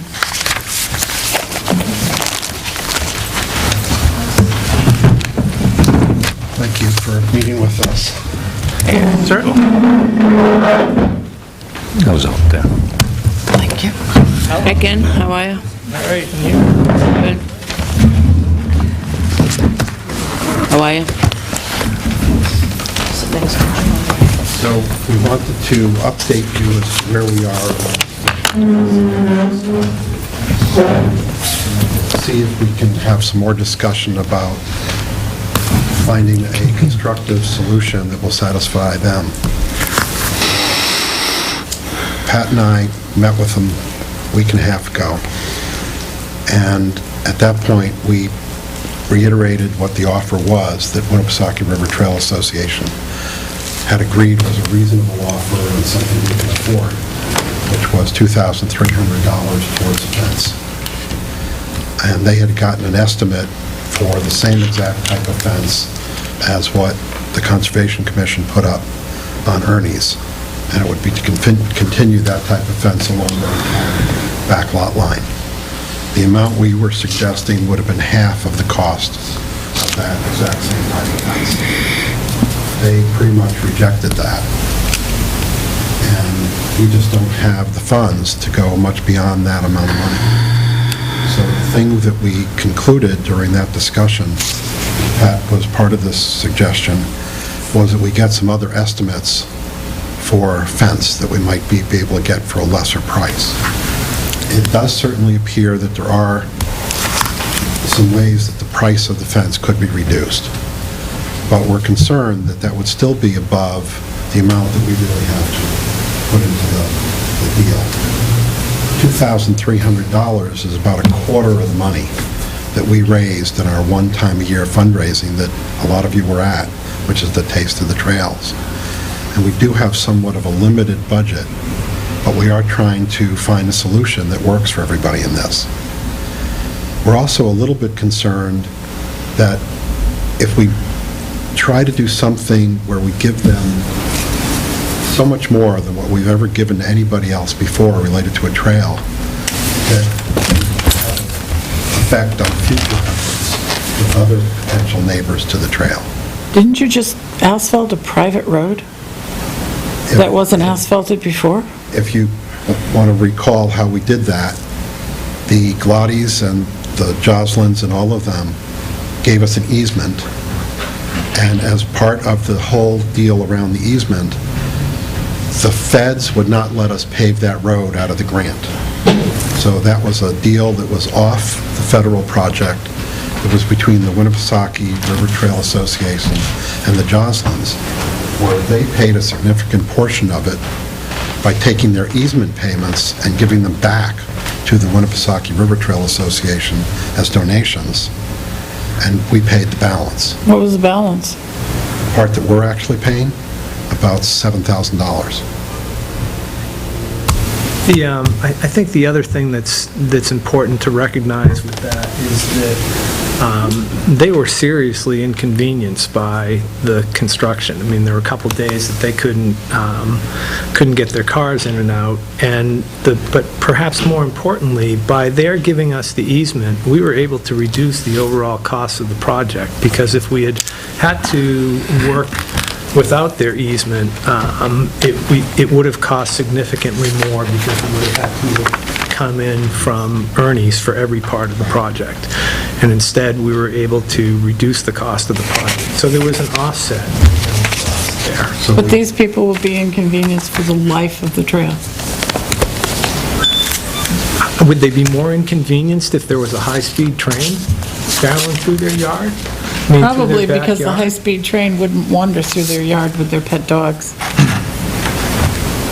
And quite frankly, the track is not designed for high-speed trains, so I don't think that analogy is... But they're in a butter to a railroad corridor. And the train runs, did it run twice this year, or at all? Well, it runs quite often, but Okay. they have the But cart it's- things They're go heading up to through. 3M, bringing Oh, that's in right, product. okay, that's once a week. And again, the train doesn't wander down into their yard with their pet dogs and kids, family. And when they bought the property, the train existed. When they bought the property and moved in there, the trail did not. But none of us have any control over what our butters do to their properties. And within lawful uses of a property, if my neighbor wants to do something that I think is, whatever, I don't have control over that. And I think the other concern is if I'm the next door neighbor to Mr. Sullivan, and I see a 6-foot stockade fence go in, and Mr. Sullivan says to me, hey, it's like the Winnipesaukee River Trail Association paid for the whole thing, then why aren't I then coming to the WRTA saying, people are going to be coming into my yard, or people are going to have visibility into my yard, and I want you to build a fence there as well. The elevation is very different at Mr. Sullivan's yard when you stand up on that trail. And you can look in and And there were trees cut down. you can look right in and see what's happening. If you're on the trail in the other backyards, you can't. The elevation is so different. When we first heard from the Sullivans, their concern was that the brush was cut. So our first discussion with them was we could potentially work with them to get new bushes planted on their yard. And the suggestion was made by several people, including Belknap Landscaping, that it could be something that would grow very fast, like forsythia. And initially, Mr. Sullivan was saying that sounded reasonable.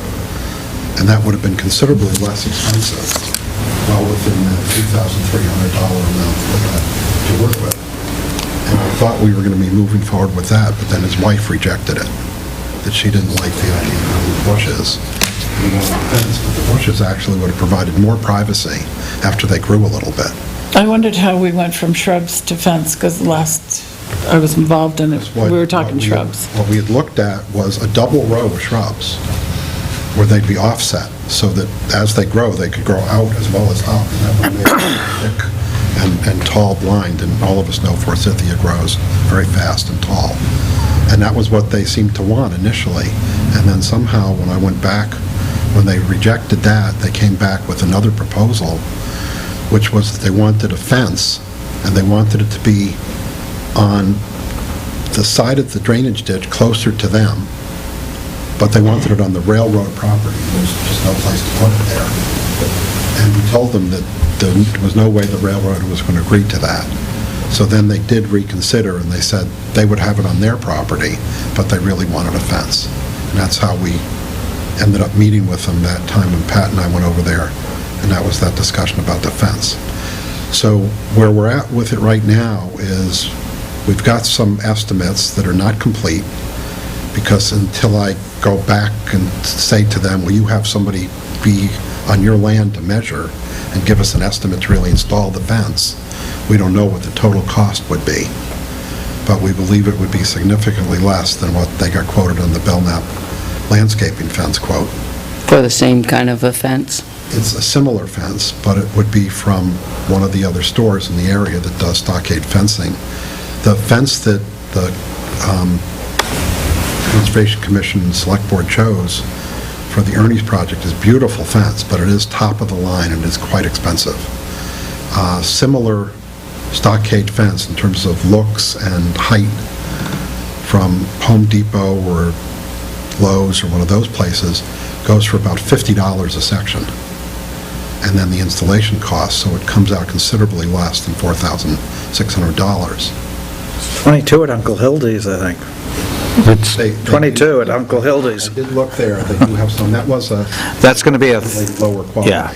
it's a cheap white it is pine. cheap. It's thinner and, That was the major difference, was Yeah. the thickness of the pickets.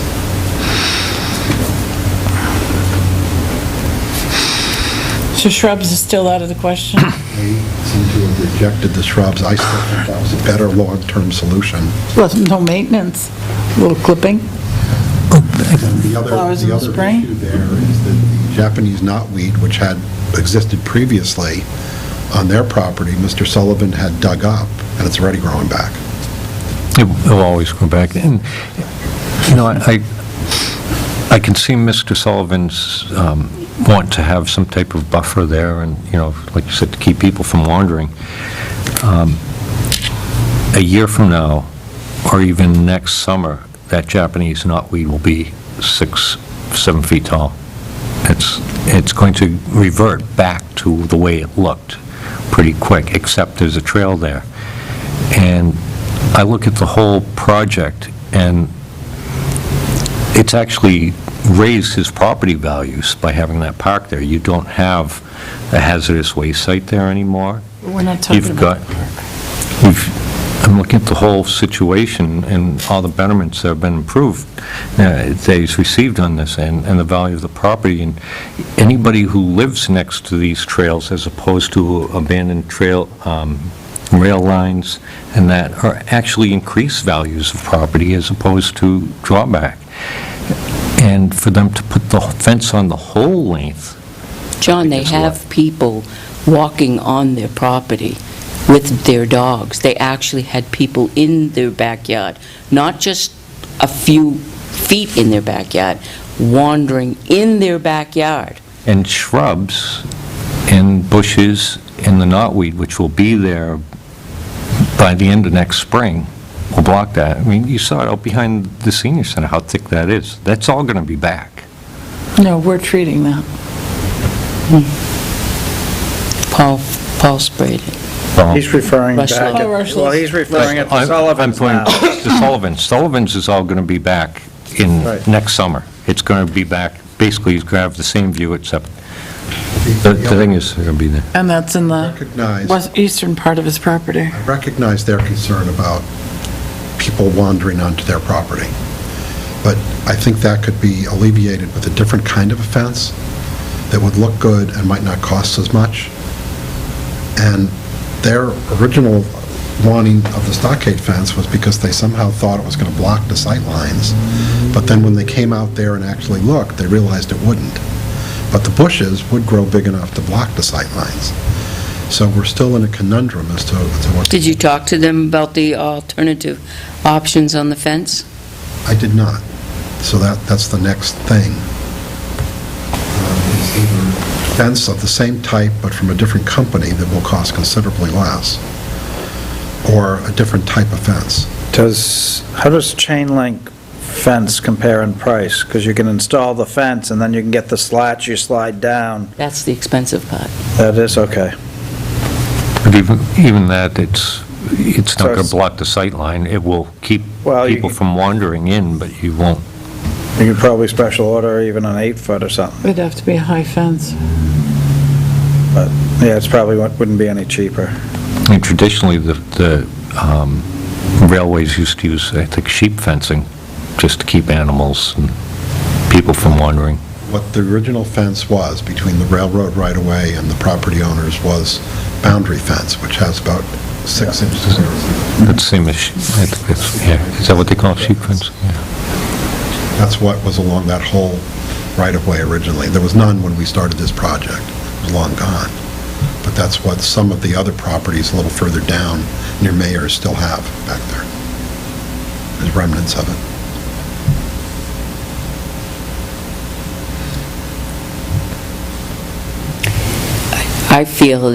I really do feel that we need to accommodate them. The WRTA has accommodated folks in Phase 1 and in Phase 2 for easements and as abutters, and I think they're no different. The alternate options for fencing, I think, bring forward to them and see if they take that option. I'd just like to clarify, we have worked with a number of abutters relative to easements. We have never given anybody anything in which we didn't get something in return. So it's all the arrangements that we've had were relative to, granting an easement or a construction easement or use of their property, whatever. Regardless of the impact on the person's property? There was nobody that we have made any arrangement with that was a one-way arrangement. What we were using Well- for guidance on that was the rules from the Federal 241 project. It said that if you're not impinging upon somebody's property, that it wasn't required to have an exchange of anything. If you're doing any kind of an easement, that you then have an exchange. I really get that part. I do.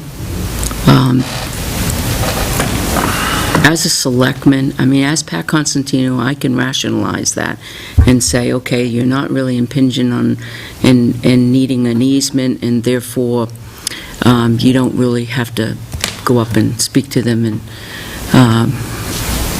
resolve those kinds of things. As a selectman, I find it unconscionable, had we known what was going to take place in Phase 2 and all of what it encompassed, including signage, I'm not sure we would have made those decisions that we made had we known that the Sullivans were going to be completely, totally exposed like they are, and people were, at one point in time, did not have the ability, whether it be with trees or knotweed or anything, did not have the ability to walk onto their property. And now, because a trail is behind their house, they have the ability to just walk onto their property. And because we now have a trail that's 6 or 8 feet high that they can now look into to their windows, I think my decision as a selectman would have been different, and I think that's the message that we're trying to portray here. Our decisions would have been much, much different. So we need to find a resolve to back up now and make this happen, because going forward in a similar fashion, we will think, not twice, we will think 3 and 4 times before we go forward in any type. One of the things that we've certainly taken away from this is that the normal process that is suggested by the feds with their funding and then put in place by the engineers required a public meeting, and that's where we may be missed on this one, and we won't ever make that mistake again. That any future piece of project, and there will be other projects we'll want to do, we're going to come and ask to see the tax maps, see who owns every piece of budding property, send them a personal letter, and then ask to go meet with them before we go into design phase to make sure that anything like this ever again is built into the project. Because that was what didn't happen here, was we never heard any concerns from them anywhere in any part of the design phase when we might have been able to build it into the project. Part of the issues that the Glottis and the Joslins had, they expressed right away after the first hearing. And then we went and met with them, and we were able to work out a very good solution where a significant portion of it was in the project. The issues with the Sullivans didn't arise until so late. Well, No way to change it. But they But they bear some responsibility. and they probably do, Ken. However, they see the town in two separate projects. We have the WRTA over here building a trail, and then they have the town of Tilton with EPA money creating a park. And the town of Tilton created a boundary between them with the fence, went to them and said, okay, what can we do to assist with parking and lights and not heading in and so on and so forth, and we came to an agreement. So they saw an interchange and interaction between the two entities and a resolve, and they're sitting back waiting for that to happen on the other end, on the other side. So in fairness to that, they're sitting back waiting for that to happen, and that didn't happen until almost it's now hearing that it's finished. Whoa, wait a minute here. So when the culvert went in, that's when it struck and said, I'm sorry, this can't happen here. And that's when it said, we're two different entities, we need to say something. And that's when it was explained to them that it's two different entities. This is the Winnipesaukee River Trail that's doing this, and this was the town of Tilton that's doing this portion. And so it was very confusing, and as a resident in the town, a lot of people still today do not understand that that park is a dual entity that's going on over there.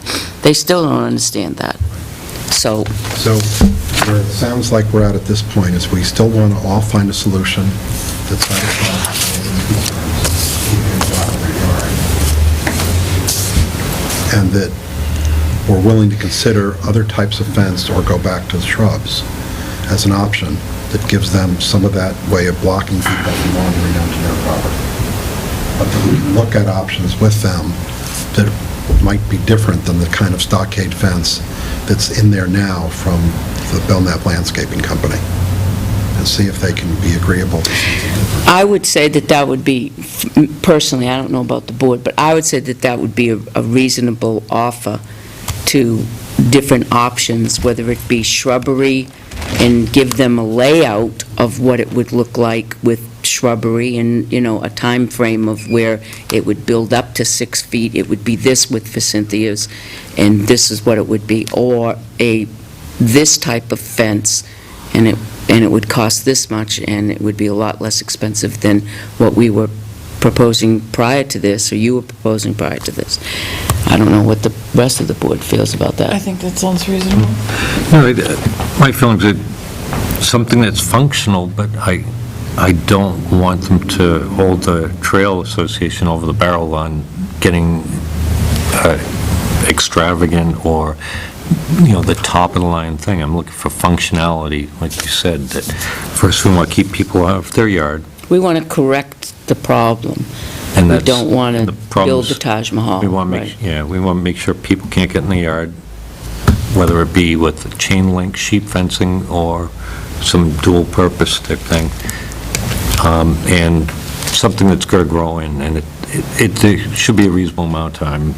Oh, do you have I think a year? year, things should grow back. Oh, you noticed? Saying hi. Oh, you noticed? Or are you just saying hi? That's how I thought, just Okay. to function. Peter, do you have something to say? I do. Okay. The problem with the stockade fence is it's not going to stop the line of sight from the trail in. So to me, that should go off the table. What I think might be more reasonable would be the 4-foot sheep fence as a barrier, and then some of the forsythia and other plantings that will grow taller to provide the screening. And I think those two combined would come in at or below your projected budget amount. That would work. Because you put the stockade fence up and you stand up there, I think Well, they're still going to be most able to people are going to see right over it, no I think problem. that they realize that the line of sight is not going to happen. I think Okay. that they're at a point now Okay. where they know that that stockade fence, regardless of which Okay. stockade fence it is, the line of sight is still going to be there. They're going to have to make provisions on their own to do something with the windows in their rental unit that they have. I think that they've conceded to that, that Okay, that's what they need to do. So to me, you either go that route or say, if you want to split on the stockade, this is what we have to offer you. Here are the two options. So if the fence was half of what it was, then you could pick that up. Okay. I think it's a reasonable request. I would, to me. So we can go back, I'll make sure I do that in the next couple of days, and we'll keep you up to date as to where we're going with it. But the other piece, just thinking ahead, because you certainly expressed your concern, and we've got the same concern, is that we want to make sure that the next time when we look at another project, we all get together and say, who are all the abutters? And outside of the regular process that the feds require, that we'll put our own process in place and look at the tax maps, find out who the owners are, the abutting properties, send them all personal letters, and invite to meet with any of them to look at things very early in design phase. Right. So that these kind of things get identified early and can be built into the project. I agree. If they're built into the project, then our responsibility of the Trail Association is only for the 20% match. Right. Obviously, that makes a huge difference in terms of the amount of funds that we have available. Right, exactly. And just because people were asking about the Knapp Road situation, that one from the very beginning, it was very clear that the Joslins and the Glottis and the other neighbors there were very concerned about what would happen during construction, because they had had problems when the Lowe's sewer interceptor was put in. And we all wanted to make sure that they didn't experience those same problems. I think you probably remember the public hearing at the Nickerson building. So we were very much aware of that. They expressed it clearly. We wanted to all make sure we dealt with that. Glenn was very helpful in looking with me and them when we met early on at possible creative solutions.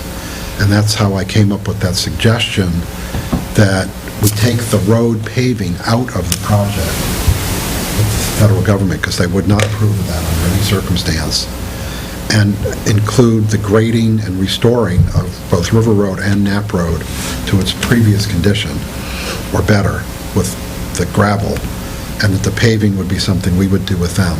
And as Ken mentioned, because they agreed to the easement, the cost of the project was sufficiently less that the amount of 20% match we had was actually lower than the $7,000 or so that we invested in the road. So that worked out very good all the way around for everybody. And they're extremely pleased with the way it all turned out. Okay, on to another subject, signs.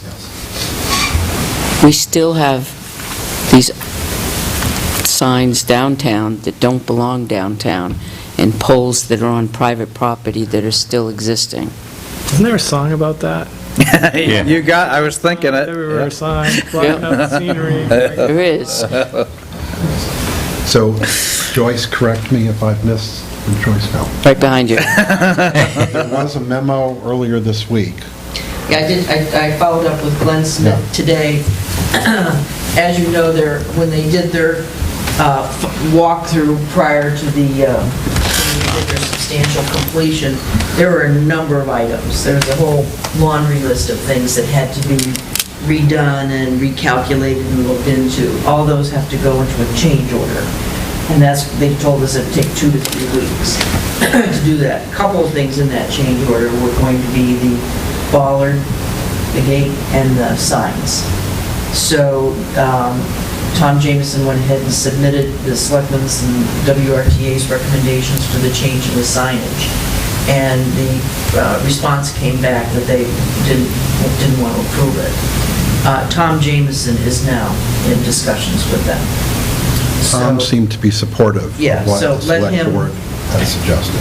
he knows. He recognized that there was already a crosswalk there, so he's tried to take that argument back. Right, so Too high. got to give him a little time to do that, but do be ready if I call you and say, we got a quick meeting out here, the woman who's approving this from DOT. We won't need to be ready. We'll just ask Johnny Van Tassel to be ready to remove some signs that need to be removed. Well, definitely the poles that are on private property need to be removed, because regardless of whether the state wants the signs there or not, they have no authority to put signs on somebody's private property. Right. Neither do we. Those need to be gone. We don't. Over here, Oh, the 2 or 3 that are there? the 3 that are there, they need, yeah. They're on private property. They should never have been put in. Tried to tell them they shouldn't be put in. Right, but they will be removed, it's just that they're waiting for their change orders. So will it, if somebody 6 feet and over goes in between those signs on the opposite side of the crosswalk over there, there's only about that much room. Because there's signage, signage, signage, signage. It's terrible. So how much time is time to give them? Are they meeting, you know? They met out there on, yesterday. So if we give them a couple of weeks, and are they going to come back with an excuse that now the ground's frozen, we can't get them out? I don't know. Well, the poles have to be removed now. They can't wait 2 weeks. They should never have been put in. On the private property, And if it's a definitely. safety hazard across the street, then we should get the signs down. So Public Works. What is, I'm sorry? Didn't you just describe a safety issue? Well, have you seen the signs over there across the street? They straddle the sidewalk. I'm referring to primarily the big yellow signs. No. There's 3 sets of signs going, Right, and the ones that seem to impinge mostly on the sidewalk were the big yellow ones. right, there's 2 poles in this, and they come in this way to the signage, comes in to the sidewalk. So I'm fine walking through, because it's, I'm short, but someone taller, if my sister were to walk through there, she'd have to duck down. Tom Jameson did agree with that. Then we should have Public Works take them down. If somebody's in danger of having their head smashed on them. Those are the 2 that are coming down, right? Those are the ones that are coming down. The ones over there are staying up, correct? The ones over by the laundromat. So out of the plan that we agreed with, those are the only 2 that are coming down, correct? Well, over by the laundromat, Yeah. there were 2 yellow ones that were supposed to come down as well. Okay. You can get around, right now, you can get around that. Over there, it's the sidewalk, and it Narrows it. narrows the encroaches on sidewalk, right? walk. Well, let's have Public Works take them down before somebody gets hurt. Just take the signs off the pole. Yeah, the poles are high enough, we don't have to worry about capping them, do we? They're probably, 7 feet tall or so? Yeah. Oh, then we should be fine. So if we could just get the signs off them, what do you think? If you're spending the time to get the signs off, why don't you take the post at the same time? Otherwise, What happens you're if going the to come state- back at another point and Take them out. Whose signs are they? Well, this Winnipesaukee Trail had them put in, They're on town property, it's not state Per property. the, It's town property. but they do realize that they're not, some of the ones that are staying up on the plan, some of them aren't. And those aren't, right? Those are the ones that are not. And which signs are they exactly, so I don't go forever? Yeah, we can show you. We can show you. They're right at the end of the crosswalk. Can't miss them. That's what Take them the out plan before somebody gets is. hit. Is that what the plan Yep. is, basically to remove those? Some of them. The plan that was submitted was to change it so that on each side of the crosswalk, one would be near the laundromat, the other would be on this side, but in the street part of it, not on the private property part of it. Yeah. One square pole on each side of the road. Yep. And And then that signs that face that way across the street that you would see if you're walking down the sidewalk from east to west. You would see that sign and it would point you to go across the street. From the other side, looking back north-south, you would see a sign on the other plane of the square pole. It would be just below that one, but still above 6 feet up, pointing the other way, so you know the trail goes back that way. And there'd be similar set on either side. But by doing that, you eliminate high poles. Yep. I remember looking at Three those. are empty, plus 2 others that now have those yellow signs on. So they changed the U poles to the square poles, so you wouldn't need those poles anyway. Well, you would need them to take them back wherever you got them from, but And if it's- Take them out, take care of them. keep them at the highway because they'll be picking them up. I mean, don't throw them away. Take them out carefully. And those poles in the private property need to be removed. Oh, yeah, those have to go before the other ones. It's a private property. I'm surprised they're not over here. I can see taking the private property ones out. I'm just throwing this out because I know these guys are out straight. Take the private property posts out because there's no signs on them.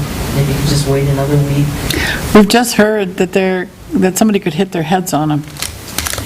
This is an open meeting. Well, I hit my head on the one that was the town sign Listen, there. we need to know this. So we shouldn't, this is a sidewalk and a crosswalk. Should we have a sign there that somebody might hit their head on and leave it there? We know this, we've just been told this, and we're going to say, nah, leave it up for a week or two. And if somebody hits their head on it, oh well? That's irresponsible. Well, I guess my point is that Take 'em there are down. signs out there that don't conform now. And they should be taken down as well. Do we know about that? Yeah, they were pointed out to me when we walked around. Skateboard, and we talked about seeing if we can have it moved down closer to Cumberland Farms. There's no sidewalks from there to there, but yet it says nothing on the sidewalk. The signs with the times are down. We know is move the skateboard sign.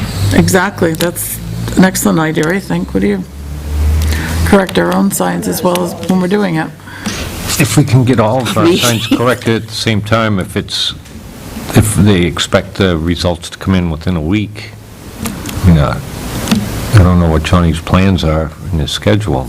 Well, he's not around, and it's going to be the guys tomorrow, so he at least going to be, Definitely the posts that are in the private property. that would be a must. And the signs that somebody's going to hit their heads on. I'm sorry, as health officer, I can't sit here and know that somebody might hit their heads on a sign and say, yeah, okay, leave them in. And then we can deal with the I mean, I rest. feel like going out there and standing on my truck and taking them out myself. Which truck? I got tools. Well, not my truck. I got tools, too. The yellow one's so close to the telephone pole anyway, it's like, you can't even see You it. can't read It's it. ridiculous. Yeah. So Johnny will take care of that. You're up tomorrow, so. I'll just call Larry tomorrow and have him get over you, so you can guys do it. Take it out. And you'll tell him, Joyce, and then you'll tell him about the skateboarding one. Yep. And Do you, give him permission to move the skateboarding one. do you have, you want to pick where you want it? Or do you want highway to pick where you want it moved? Because our downtown district sidewalks starts at the Cumbie Farm Railroad. Right. So, any particular place you want it, or just let them use? Wherever it makes sense. Where you won't hit your head. And that will help lessen the clutter. Declutter. If it can be on the inside instead of close to the road, because close to the road, it's for vehicles, but if you're on the right side of the sidewalk as you're heading down that way, it's more for the pedestrians. As long as we have room that we own. You know what I'm talking about with that? I'll be down by Mechanic So if you got the Street. sidewalk going down the street, Or it's down by Mechanic be on the Street, right wherever side it of the is. sidewalk. Like the left is usually for vehicle traffic, but that would We should put an shine more for the additional pedestrians.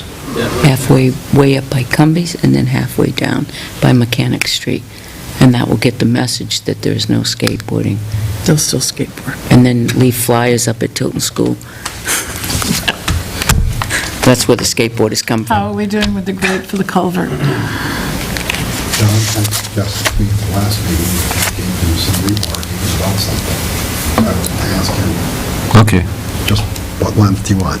I'll get them for you. okay, I'll go, it's a 4-foot culvert, and we could just like drive it in at the bottom a certain distance and, No, you'll Capital. have to leave a space from the bottom up so that water and small debris can go through. yeah, but I mean, So you won't want any posts there because it'll wrap it up. That's what happened to the Bamford Brook culvert. No, you're gonna have to on like the sides to support it. Yeah. And the bulk of the belly area you leave open, but you want at least 2. Well, you could get some flat stock, bend it, drill holes in it and bolt it. To the culvert? That'd be an idea, too. Weld your rebar to it. That's your frame. let me go take a look at it on, let's see, what time's the Vicky Virgin? Is 9 to 1. 9 to 1? I get up early Saturday morning, I'll go down there and take a look, make a material list of something. We'll go 4-inch square, basically. Whatever we decided, I can't remember. What's the... I think it was 4 What's the inch square. regulation on railings? On decks and all? It is, Well, that's a little different because Or- it's so their heads don't get in there and. Well, how stuck in small the is a head. little kid's head But is the you're talking question. about shoulders. We're trying to prevent them from going in there. Yeah. So shoulders are wider than a head. But But you could still get your head stuck Starting in it point. if it's... 4-inch? I don't remember what it is. I believe we did say 4 inches. That's what I remembered. Okay, no. Remember, Joyce? No, that's 3. Yeah, that's 4.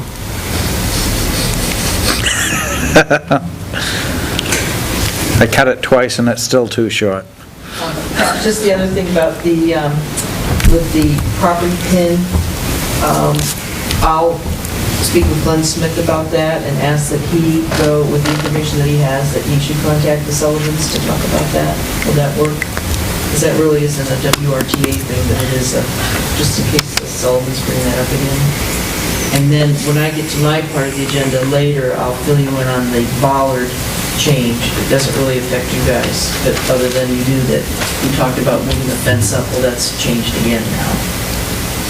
And then the other thing is that tomorrow at 1 o'clock, if any members of the trail want to attend, because now we got to finalize where the holes are, because the guy's coming on the 31st. Might make like a big hexagon, then a bracket that bolts it on. Yes, yeah. That'd be cool. So there's no Sounds good. posts sticking up. Sounds like a plan. Anything else? That would work. Any other questions? And then you can grab it and pull it out of And the way. I'll keep you posted as I negotiate more with the Sullivans. Okay. If you need me, What size rebar?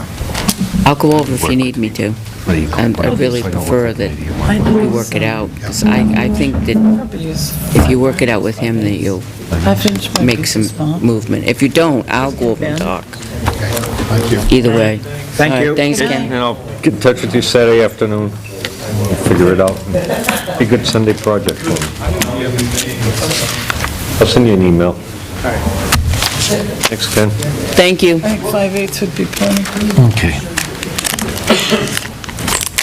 Did you say number 5 rebar? Problem is, you can't use the epoxy coating if... Jane, we have chocolate. With the You want welding. chocolate? No, you'd have to let it rust. Keep it painted. I was looking out for her. I'll have my daughter weld it. In college, she's going for psychology and art, and one of the classes that they have her taking is welding, I'm a certified acetylene welder. welding. All right? Well, can tutor her. Call her Rosie. Okay. I wanted to bring your attention, I got a call from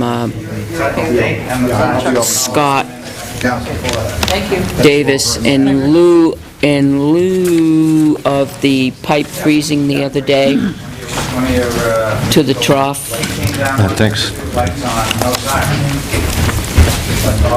He asked that we bring, that the water company take a proactive stance, and in October, Ernie's, the Trough, and one of the parks, I forget what it is,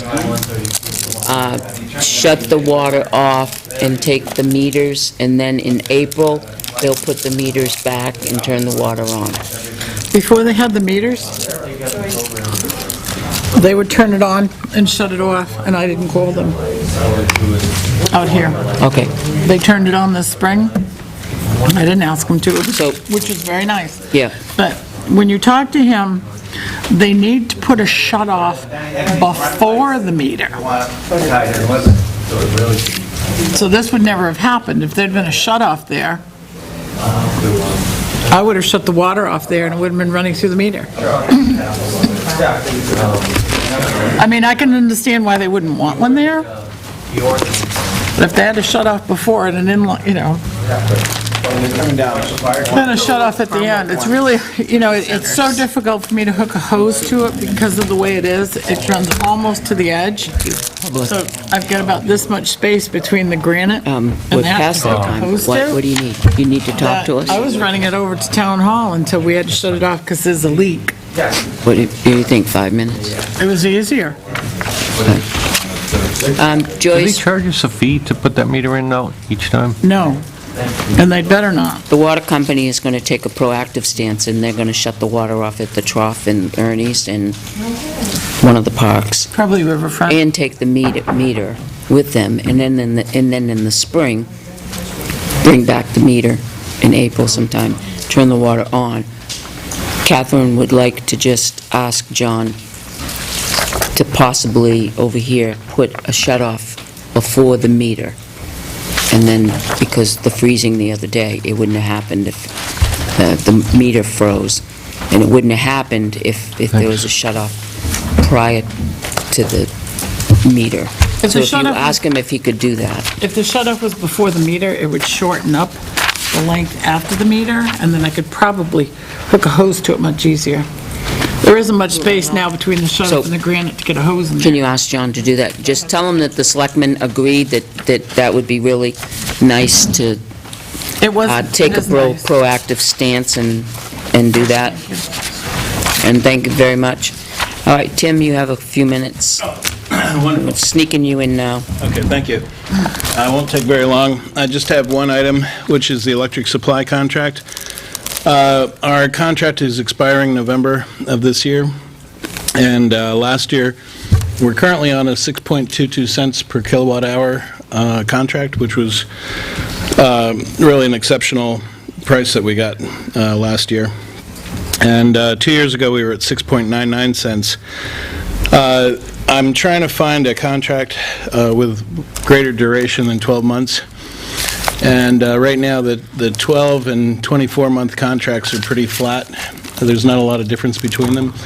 So I'd rather go out a little bit in terms of term. So the 24-month, the best that I could get under 8 cents was a 7.92 cent, which will take us out to 2017. And Eversource's rate is going up to 10.39 cents starting January 1st. How are they justifying that rate increase? It's beyond me. We need it, and PUC says you got it. But we have a reported 315,000 kilowatt hours of electricity that we use each year, actually more than that. But at that 315,000 base point, that's what the contract is based on. We do, like I said, we do more than that, but that represents about a $7,800 per year savings over Eversource's rate. Of course, I wish we could get something as good as what we've got now, the 6.22 cents, but I'm still, even today I was calling around trying to find something, but it's, I'm getting prices over 8 cents per kilowatt hour right now. So, Should we be looking into installing solar in some of our higher usage areas? Like up on the roof here? I don't know how much highway uses, the PD. this is probably one of the bigger users of electricity, primarily Heating because of the here. air conditioning. Air conditioning. We had a $751 September, August to September. Sure. Air conditioning bill. That's crazy. What? That's crazy. In September?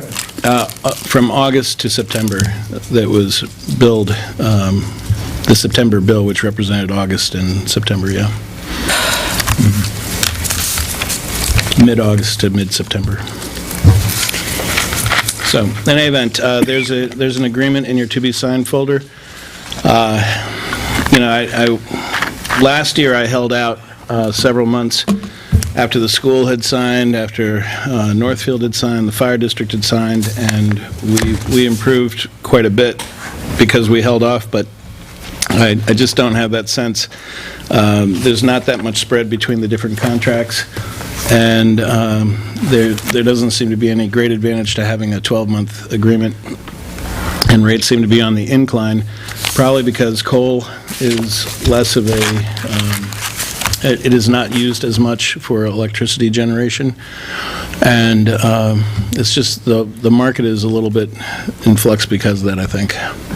So, anyway, I would recommend the 7.92 for 24 months. I Okay. didn't see that in the to-be-signed folder. I didn't see it in the, did you just put it in? Did I put it in the to-be-signed folder? Is that the Constellation? Yes. It's this, Catherine, it's the exact same agreement we've signed the last 2 years, by Yeah, the way. this wasn't in there earlier. Huh? Pinocchio? So someone in has there to make earlier. a motion for the My signature's on those chairman, documents in there. chairman to Yeah, the one you sign. overlooked. Yeah. Excuse me, somebody has to make a motion for the chairman to sign.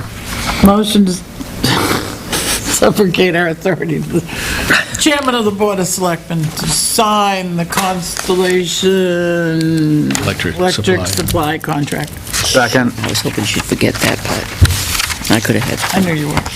All those in favor? Aye. The DOT contracts that are in there, We have an issue with them. we have an issue with Thank you very them. much. Oh, you better stay here. It's a contract. We have an issue with the contract and the Have you wording had of an the contract. opportunity to look at them? Joyce? No, I didn't? Okay. didn't send it to you. Okay. What do you want me I to, asked is that, you may call it the DOT contract, but I may have known something else. Caleb Hill Hill, Road. There's Caleb three Hill of them. Road. You only have to read You one. didn't read that one? Where do you live? These ones? Yep. Thank you. Refresh your Do I memory? have to sign that too? I'll take care of it. Here you go. DOT, there's a section in So what do you there on think? page 2 that says we're in default if anything happens of the I whole suggest you take that and kabam. look at it, and read it, and chew it up and digest it, because you also need the document that goes with it that we're promising our life away with. About an engineering study?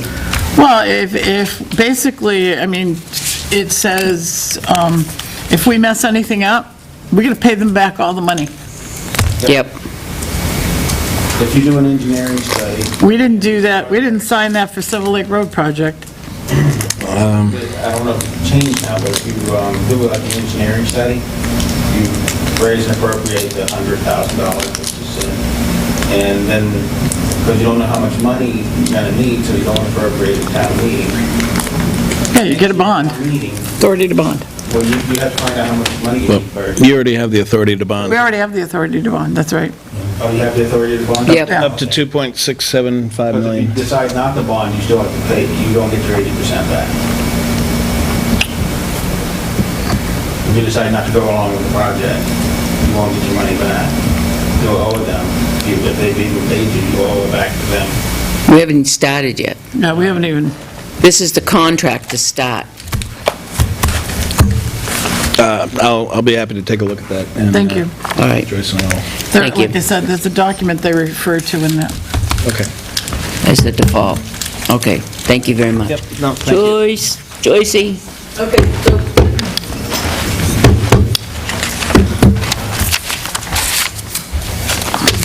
Moving right along.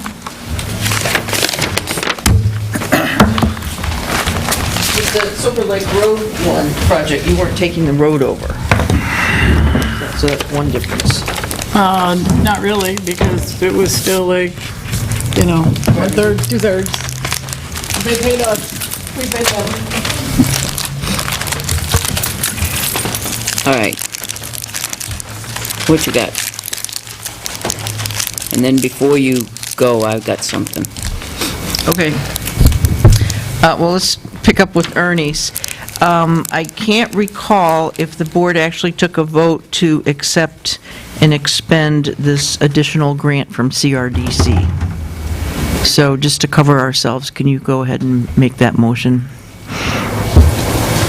Because I finally got the final executed contract back. Thought we did that 2 weeks ago. You had the motion?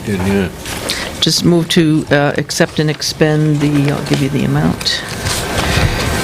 I move to accept and expend the monies from That, right there, the additional monies. the additional monies from Capital Region Development Council for, The additional funds are $13,676. 13,316, you said? 676. $676,000. Do I hear a second?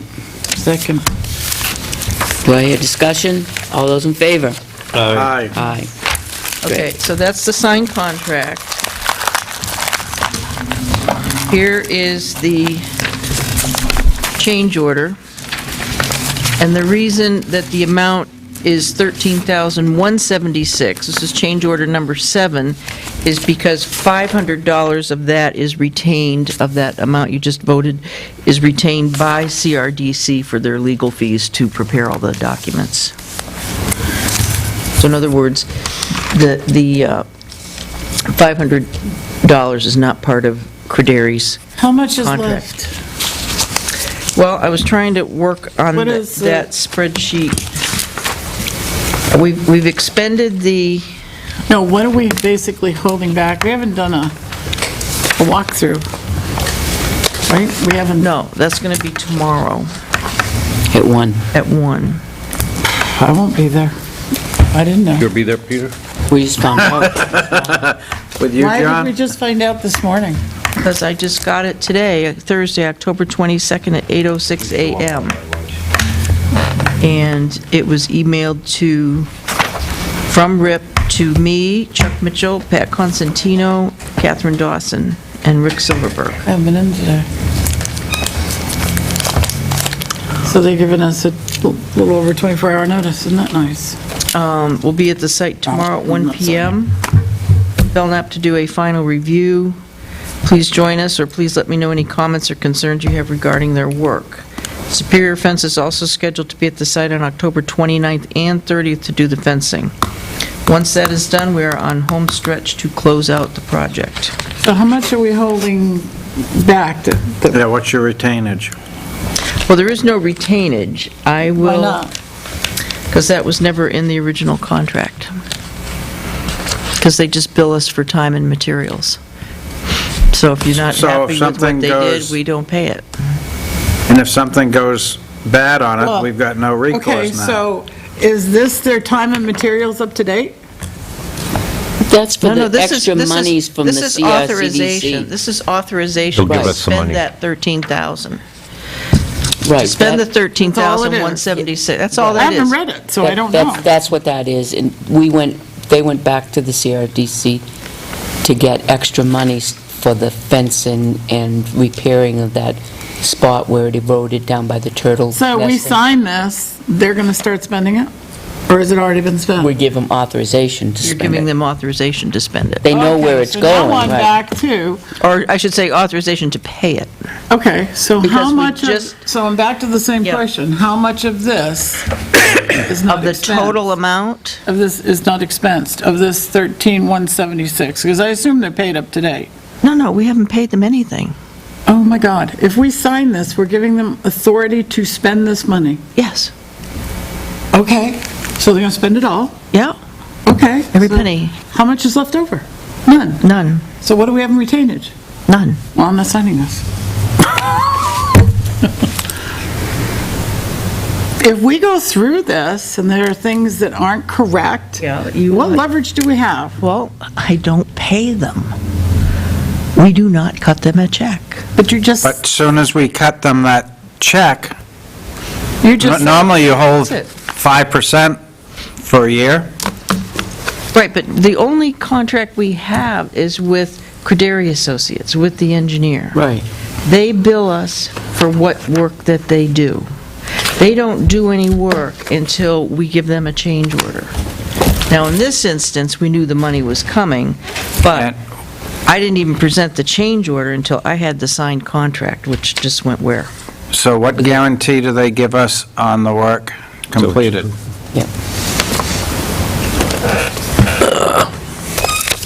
Well,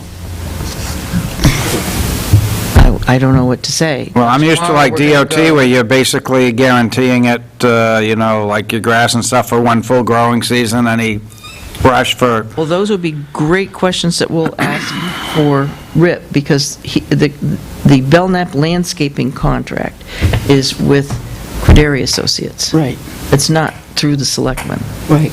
but say the landscaping all dies. Whoa, That's Back through up. RIP. why is that not through the selectmen? It's part of Ernie's project. It is. But we hired RIP. Rip. To. So it is through RIP. Right, exactly. Right, exactly. Yeah. So if Crederi is paid up to date, how Oh, much- they aren't paid up to date. That's the next thing, because you've got Oh, okay, invoices I from August and September that are being paid under change order number 6 that you approved. That was the first part of the CRDC grant, the $38,000. And we're on change order number 9 now? 7. 7? We're on change order 7 now. So then Plus, I back, need to feel confident that there is What- money owed to Crederi that we're holding back until we're pleased with what's done there. Until There have the been some final huge shot. mistakes that were made. There's huge mistakes. They engineered the turtle nesting ground and didn't consider the erosion issue. They're engineers. So we Well, paid but extra. you can pay them again to redesign. Well, we did. We paid extra to have it loamed and seeded over. Right. And right from the beginning, the hydraulic oil from the lift that wasn't there, that was there. Yeah, that was change order number 10. Yeah.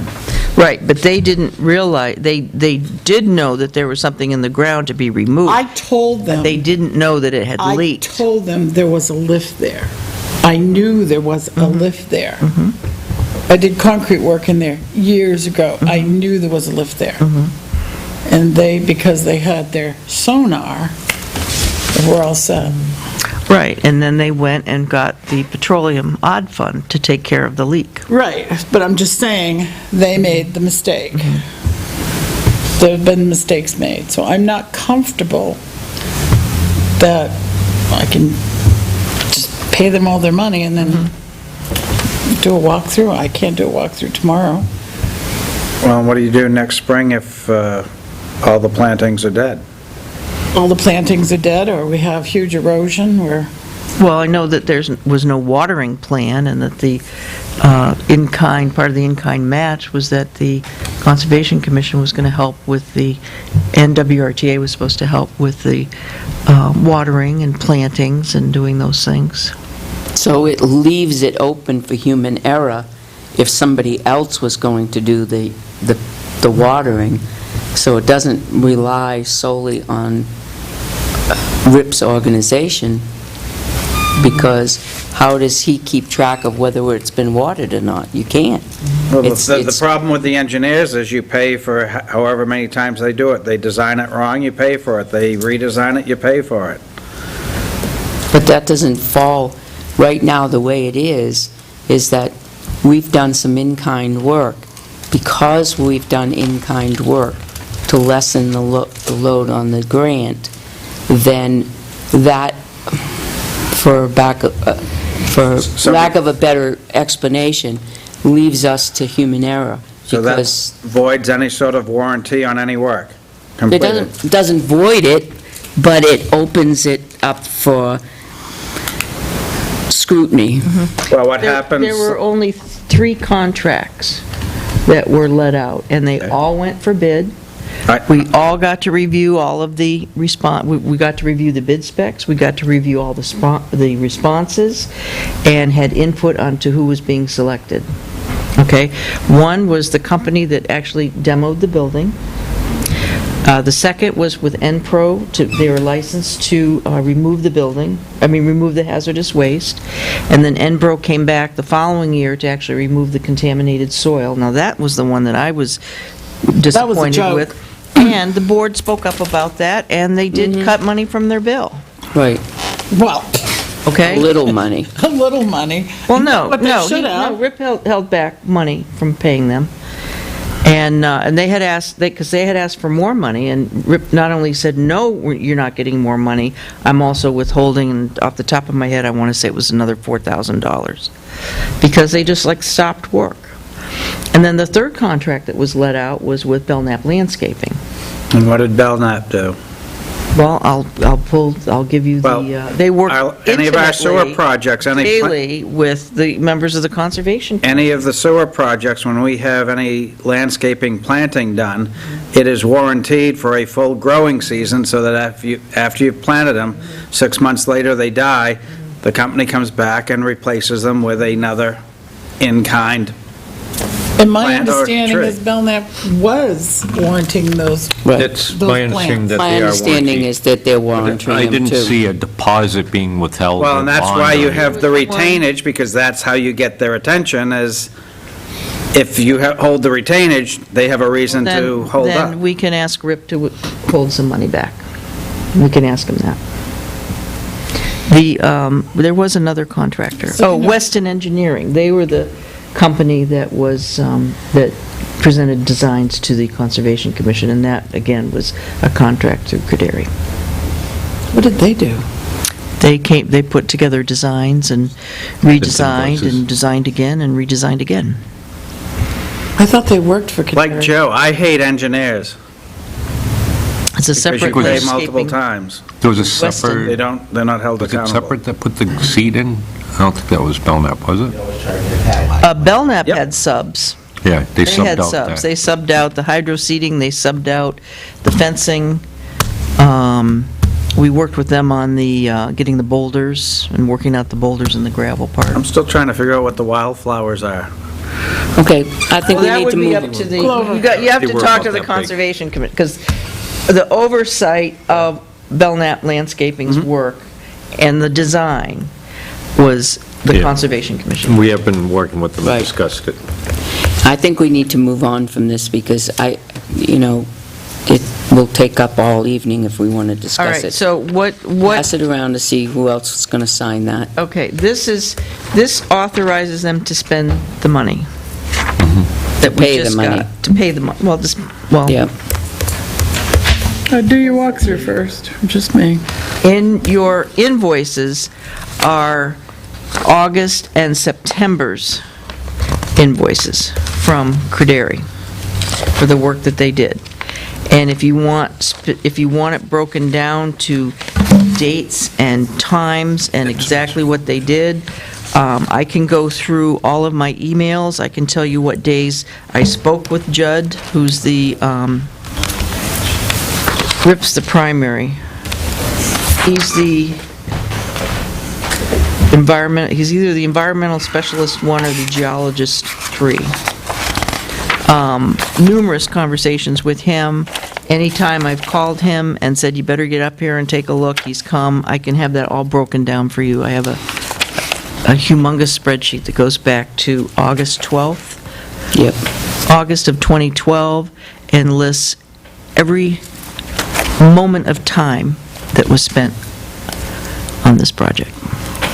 So I will be more than happy to do that. All right.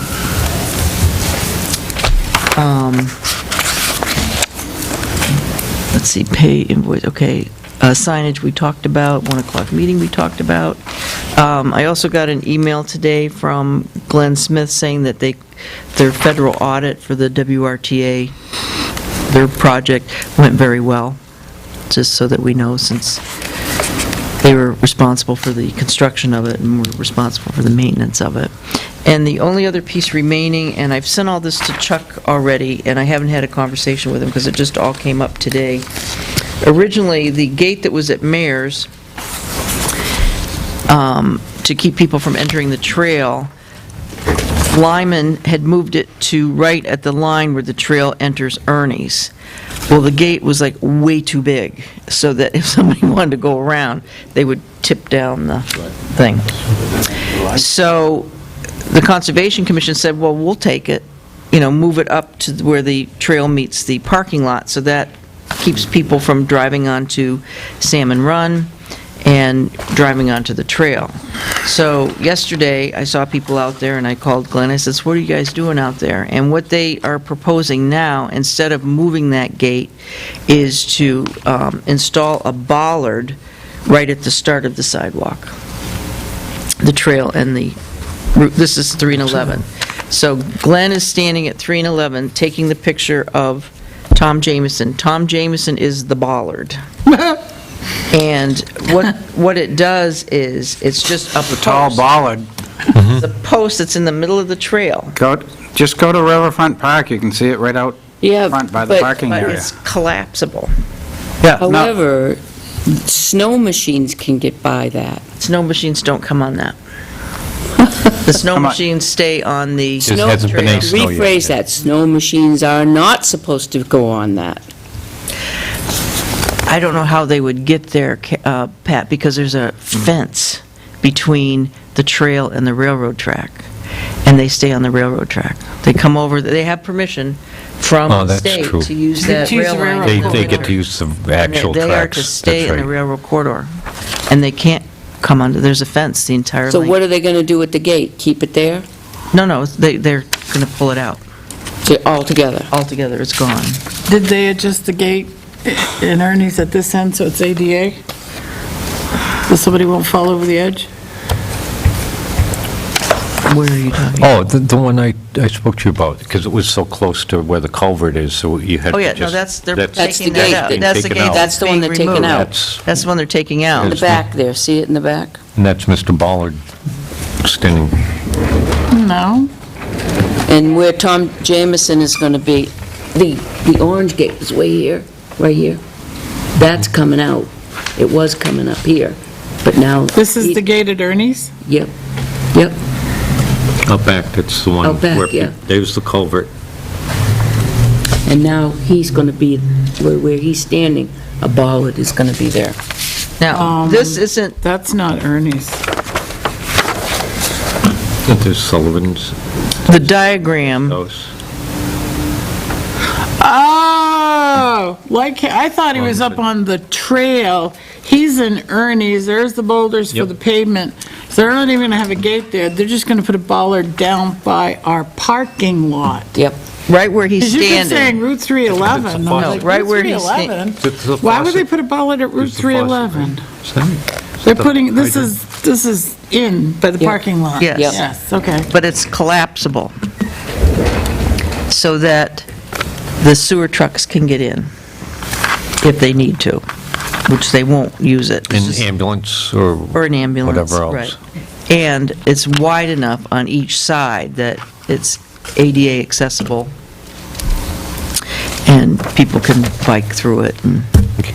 Now, the other gate is going to be away. completely? It was I not a thought they good were idea. going to put it at the end of the parking lot. Right, and they're not now. They're not. No. Okay, because we'll have to Instead- readdress how we're going to get vehicles in there. Well, I guess we could go through where the bollard is, right? With your, it was, yeah, or you just If there was, lock it and tip it down and drive over it. okay. The one For we your have mowers at and things. Riverfront Park comes out. You unlock it Yeah. and you pull it You right left it out. out. Okay, well, the plan's attached to, this is what they were proposing.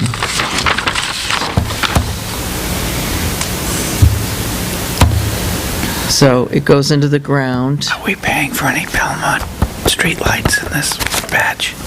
That's the one that they're proposing. That's the one That's the first thing I thought. using in other portions of the trail. Yeah, that's a fold down. That's a fold-down? It has a pin through the bottom. Okay? Yep. And that's the last bit of Ernie's. Tax warrant. I worked on that yesterday, thought I would have a warrant for you to sign tonight, but I'd rather wait till Cindy comes back so she can tell me what date she wants on it. That's fine. But there's various steps we go through. We make sure that all the deeds have been entered up to date, which they have been. I've double-checked all the credits and exemptions to make sure that those have all been entered. I go through the abatements that have happened since the December 2014 tax bill, make sure those have been entered. And there's another report that we print that's called, once we actually create, enter the tax rates and create the warrant, it's a tax warning report where you go through and anything that jumps out at you, then you have to go do some research and figure out, okay, why is this person not getting a tax bill? What happened? So those steps need to be completed. And then, so Cindy should be all set to go as soon as I can print you out a warrant. And she tells me the date, and she can start pumping out her tax bills. I know Tim is concerned about the cash flow. It's this season. Here's an easy one. The Flagger certification course. Do you want to have it at the Grange Hall, or do you want to have it at the Highway Garage? Definitely not at the highway garage, Okay, can we get permission to use the Grange Hall? and not here. What's involved in it? What do you have to do? Well, they serve breakfast, not breakfast, morning snack, I have continental, coffee, tea. and then have lunch And then brought it's in. like a classroom? Yep. And they what day? they need, Friday. What's wrong with the highway garage? There's too many cold. people. Too many people. We don't have a meeting room down there, You empty the garage out. and you're gonna have people sit there smelling hydraulic and oil, and It's like I was Bruce's waiting in for you there. to say cigarette smoke. I wasn't gonna push it. You don't know what the weather could be, too. Could be Have you painted really all the cold that walls yet? day. Could be 30. What's the date? it's Friday, November 5th, is the 5th? No, No, it can't be, the 5th is a Wednesday, I think. Friday, November 5th? 6th. 6th? 6. Are you okay with not having the ladies on November 6th? And having, open up to, the You'll have the men instead. we can have it at the Grange? And a couple of ladies. Ladies invited. Okay, the only other thing, now, do you have shades or shutters or anything? Because there is, he needs a screen, a projection screen. We have a projection screen at the PD. He'll bring it. Okay, and you can see Where's there. our screen? How big is it, 50-inch? Parks. Where is it? Well, we've got the one up here. Why don't you let us see if the one that we have in storage will work? Parks has one Make sure somewhere. that it's We not don't too have light one. in there. We're borrowing, we borrow the PDs when we need it. Okay. Now, they do have bottom shutters on the windows, but not on the top. Okay. Maybe it will be a cloudy day. I don't think it will be, I don't really think it will be that bright. Okay. And then the second question is, they want to have pizza for lunch and order pizza, and they wanted to know who to use. And I said, well, that's not my decision, but these are options. But I offered to go pick it up for them. They're paying for it. We're not paying for any of this. You already know who I want. The insurance company? Number one for me. Yeah. Yeah, hands down. Okay. Do I have to look at it? Oh, you're not there, you're not gonna eat it. I say number one. I'm going I just want Flaggers. happy people. I want happy flaggers. Happy Flaggers. I'm going. All right. What time does it start? I believe 9. 9 a.m.? They buy them All day breadsticks, thing? too. You didn't even throw in upper crust. I'm shocked. Well, that's this one. Which one? Yeah, it's a new one now. Oh, it's no longer upper crust? Pizza? Pizzeria Uno, no, that's Uno's over at Tanger. Yeah, Upper Crust is, Dunkin' Donuts and the It's over Thai by that- restaurant. Yeah, oh, well, I thought that's who that was. no. Now- Uno's is Uno's. But that's pretty good, 5 pizza establishments in Tilton. 9 AM to what? We will send you, once I confirm Okay, this got with it. him, we'll get the whole thing back. And the reason Got it. I offered to go pick up the pizza is because in that way I can eat something. Eat something too. It probably should go to about 2 or 3. We started at 8:30, and I think we left there at 2-ish. And it's the same instructor. It's the same instructor we had. I don't know, his, Butch Little, maybe, or? yes, Is this a No. test? I'd have to look. Is there a test He's to it? very nice. Very nice. Yeah, there is a test. Yes, he showed all these films. They were kind of frightening. All right. Moving right along. Okay, You're next going to tell thing, Pat about the test? Go ahead. No, just keep going, Joyce. the auction on Saturday, I spoke on the phone this week with the successful bidder who was successful in bidding on both parcels. So there were only 3 of you that were there that day? No, 4. Depends which auction you're 4 talking. on one and 3 on another. Oh, okay, all right. Well, I knew Joe wasn't going to be there, okay. And Got into my mental health month. he has all of the information so for his financing, and he wanted to know if he could have a key to go into the Noyes Road property. And I said I would check with the selectmen. He doesn't own it yet. I know, but we did let him go into the other parcel. So he could start conditions measuring. of that place? We insured it? It's It's still not, insured. it's By not, us? but we did not dare ourselves to go in. Yeah. I agree, I wouldn't go in. I Dennis went really, in. What did he say? And I told his wife the same thing. I said, I wouldn't walk in there. He just wants to be able to go onto the property, do some measurements, figure out what he's going to do. We gave him the padlock key. He could go if in. he signs a waiver, And it still Yeah. doesn't Okay. relieve you of liability.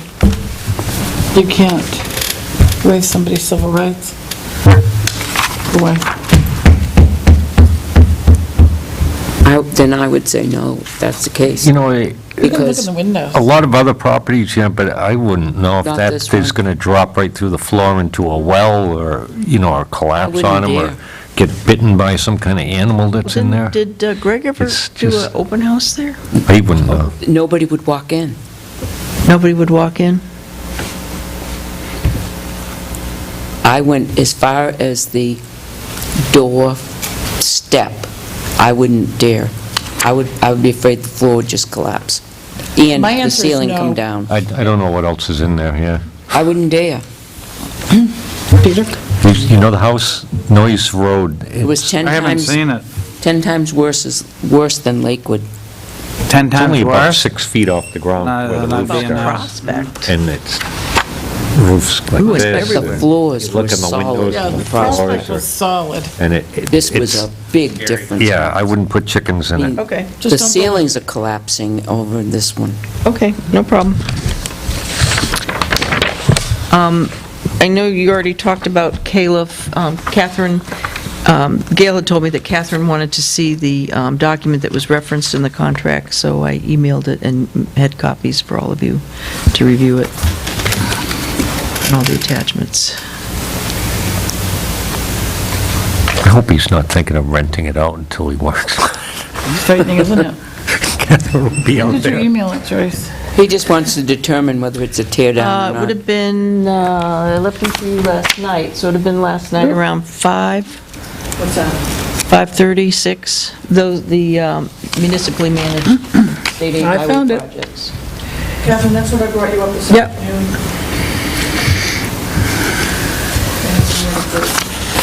Okay, before I go to health means I can look at it at insurance, home. just a couple other things.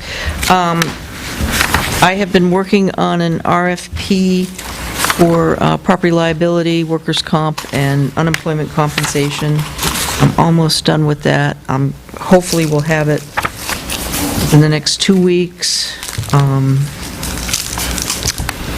That isn't as critical as the assessing RFP, which I will have for you next week. Okay. And then today, was the deadline for 2 proposals. One was an actual bid for the roof for the carriage shed at the Tilton Senior Center. Can I say something about that?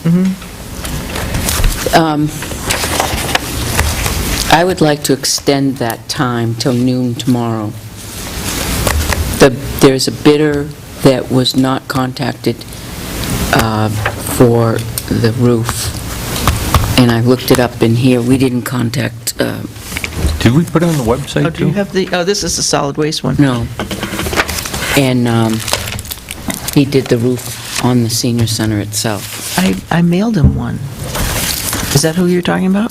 It's not on here that says it's mailed. Oh, It's not even listed here. no, it isn't. I went on the assessing records and got the And he name and didn't- address, and I looked at the W-9, And he didn't even know about it. and I mailed it to him. He said he would try like hell to get it here before 4. That's, But I he think could it's- be, Another bid is fine. It's not like it was a sealed bid and we opened it at a specific time. It's right, it was just, We it haven't was a opened any. deadline. Yeah, so I think the more the merrier. okay. Okay, Good, we have 2, and I wrote, it was in red pen. really. Oh, we only have 2? We'd like to get 3 anyway, so. Yeah. Yeah. All right, good. Okay, good. And then the solid waste ones, we only received 2. 2, So, Waste Management in Casella. so what I would suggest is, Did we send one to Witcher? yes, I'm shocked. I sent it to all of our licensed haulers and Mr. Witcher. Now, So, so what I would suggest is, let me make copies of the proposals. You all will review them, Yeah. and then you want to meet separately with each of the representatives. yeah, like you did the last. Okay. And sooner than later? Okay. Are those something that could be scanned and sent out? Oh, sure. Well, you're gonna put the differences, Yeah. compare them. Yeah, because then if I can, Right. But no, Look at it I'll online. scan And then those. scan and send it out, right? But and I can if, take a I'm look. like Catherine, I have to have something I gotta be able to make notes on. she needs tablets and chisel, And then the final thing is health insurance. Now, if I have this, I had to laugh old-fashioned. Except when, to- yep, that's on there. You wanna do health insurance first? Yeah. Okay. Oh, I don't know what I did with it. It was date stamped today, our health insurance rates. Wow. I had spoken previously with our, see, look, it was date stamped today. And I had looked at just the, because right away, you want to say, okay, what's the health insurance going to be?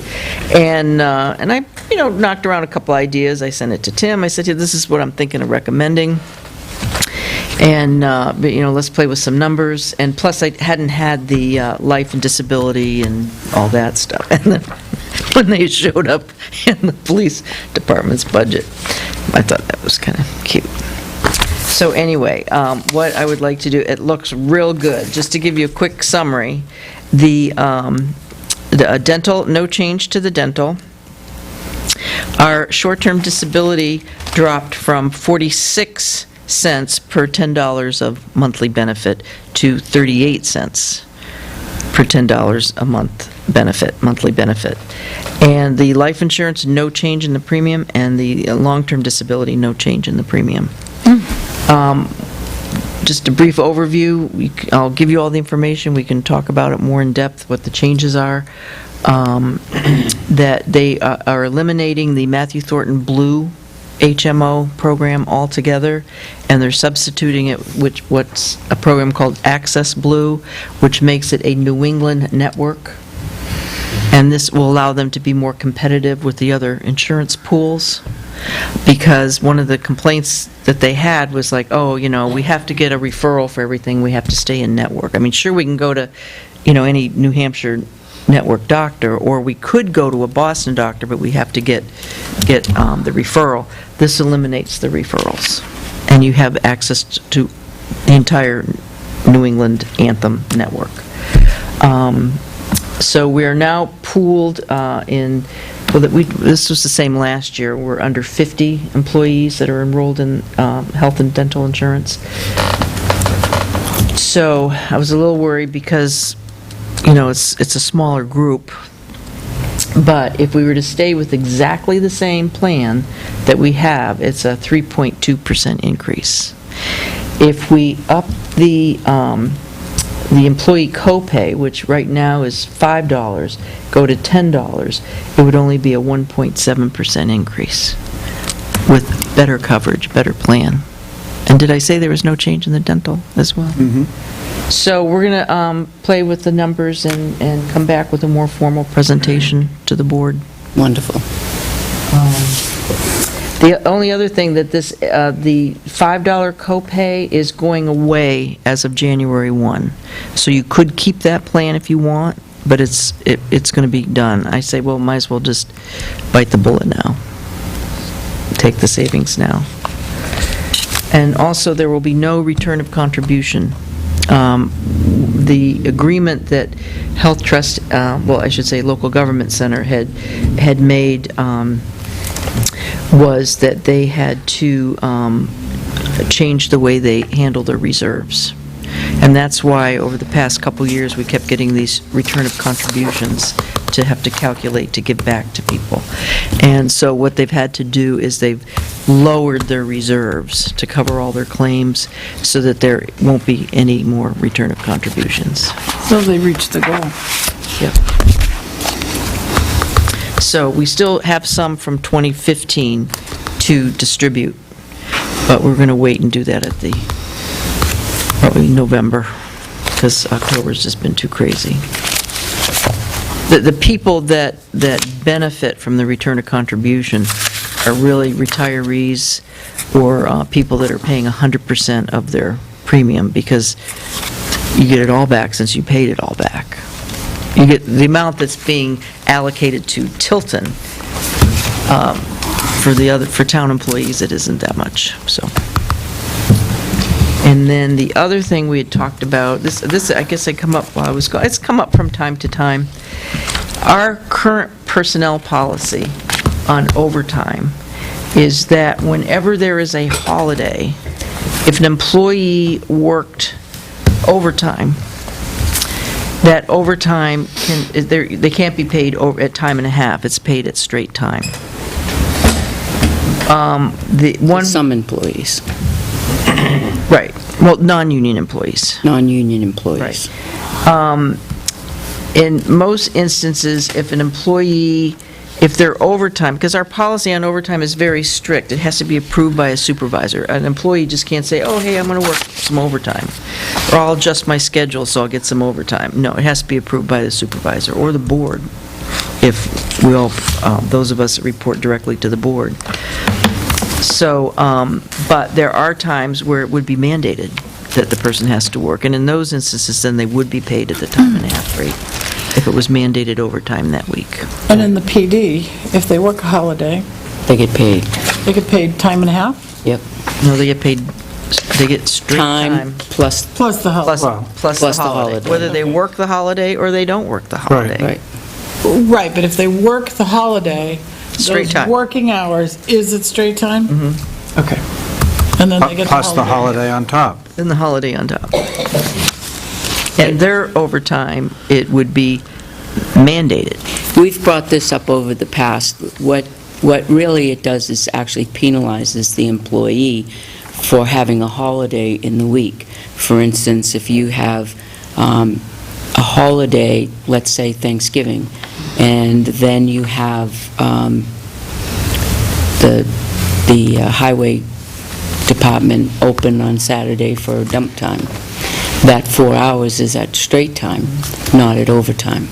And that's where you actually penalize them because there's a holiday during that week. If you have a holiday and Gail is here till 9 o'clock at night, she's on straight time because there's a holiday that week. You're actually penalizing that employee. And Well, the if- flip side is you got an extra day off. Right? it's paid time. Well, you have a day off you're getting paid for. It's just it doesn't count toward reaching the overtime limit. It's actually taking away from it. Well, no, because you're not working. You have the day off, you're getting 8 hours pay, but you're sitting home doing nothing. But yes and no, because when you're not working, You can do whatever you want instead of having to report to work. I guess maybe that is a way to look at it. However, There is another way to look at it, is like an employee, I'm ready and willing and available, want to work. Okay, I can't work this day. It really affects salaried employees more, because, having holidays, we would rather work. Who says you can't work on a holiday if you're salaried? Well, I mean, we do. We do. Write that down. She'd rather So, work. so it's saying to an employee, no, you cannot come to work. You stay home, we'll pay you. Stay home, enjoy the holiday. Well, then, let's solve it. Let's get rid of all the holidays. It's just... Everyone works. It impacts our employees that are paid by the hour. Well, the difference is in But you're town getting it- hall and public works, other ones, we are closed on holidays. The Right. police department isn't closed on Right. holidays, so it's... But you also it's hard get the to day compare. off from work. You're getting a benefit. But, yeah, and so instead of working So the 5 trade-off days, is you won't get overtime 4. that week. How does it work if you get a vacation? Take a vacation day? get overtime. You don't get over, Same it's not same counted thing. towards So you get hours. penalized if you take a vacation.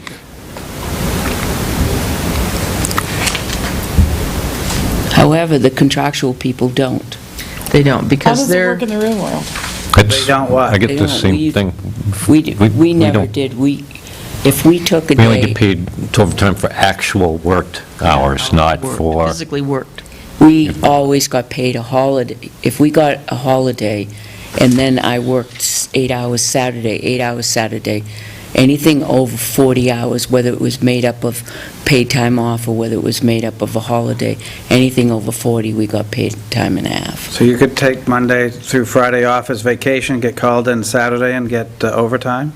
If you were called in... If we were you called would. in, we would get overtime anyway. Overtime. That's a And different that's what our situation. policy- But Right. that's what happened last weekend, is we called Gail out. Right, we on called Saturday. Gail out on Saturday, and she got the overtime, because you weren't here. Mhm, And it's a minimum of 2 hours But for us. I think it What should is be 4 hours consistent for across the people? board with all our employees, Peter, is what I'm saying.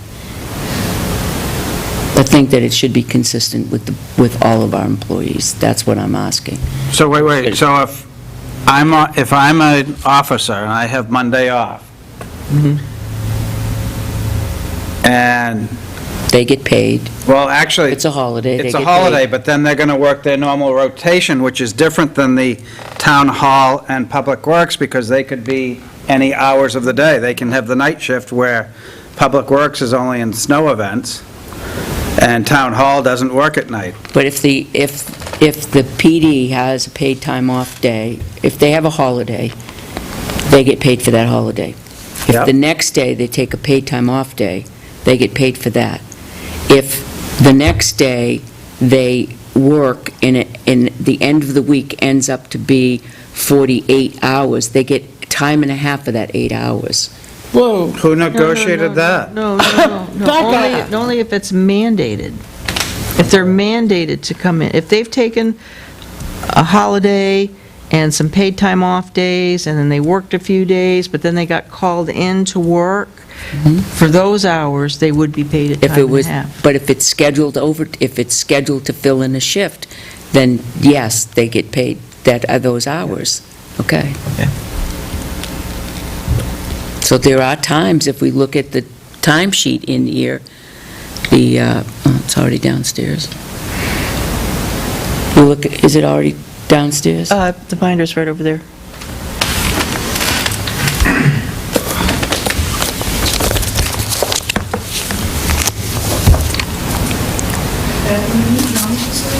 What's that?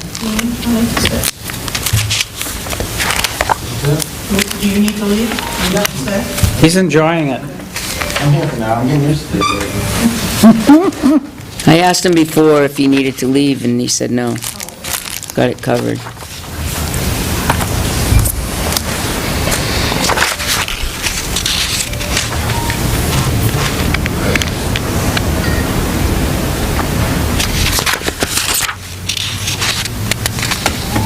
Where's your phone?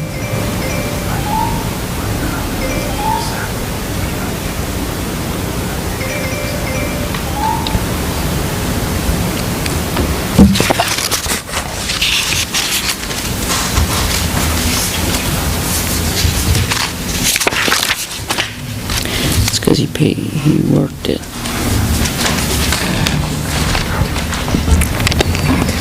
What are we trying to figure out? She's trying to find I'm just a, looking for a scenario that they got 8-hour plus taking a day off, getting paid. Unless it says pay time off holidays, wait a minute, most non-exempt employees are entitled to be paid 1.5 times regular rate of pay for all time worked in excess of 40 hours per week. Part-time off, holidays, leaves of absence, and other time off benefits are not counted as time worked for purposes of overtime. I'd like to cross out holidays and just put part-time off, leaves of absence, and other time off benefits are not counted as time worked for purposes of overtime. I haven't heard anybody doing that in years. That stuff's been gone for, I haven't seen that. Everywhere I know that you have to actually work 40 hours in order to accrue the overtime. Well, wasn't that the original way the employee manual was given out?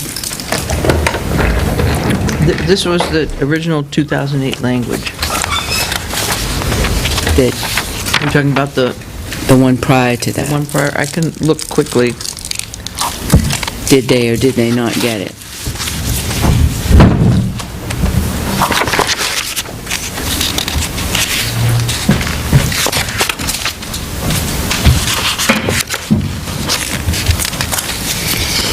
Well, 90% of the time, we call them in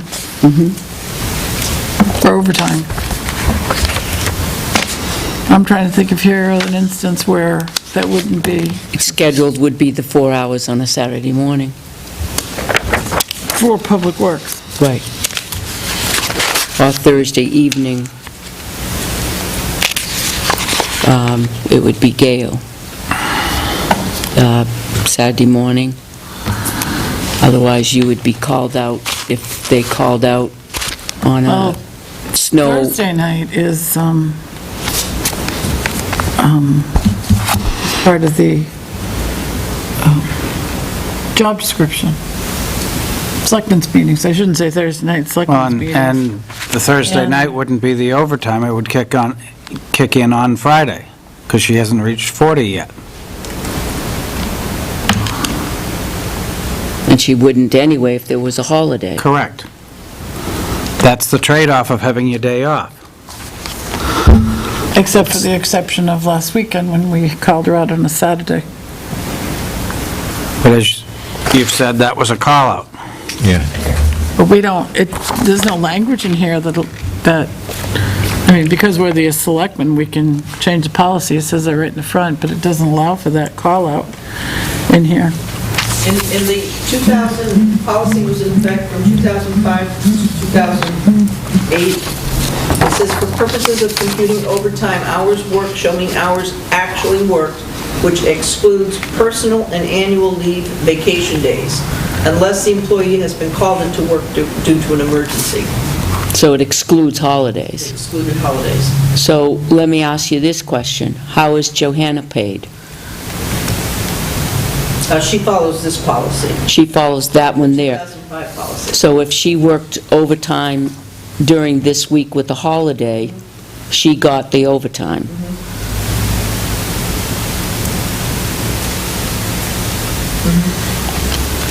And who pays her overtime? The sewer commission. Yeah, I get that, Peter, but a town employee is a town employee. You need to be consistent with all of them or not. I mean, what is it going to take to just remove holiday from it?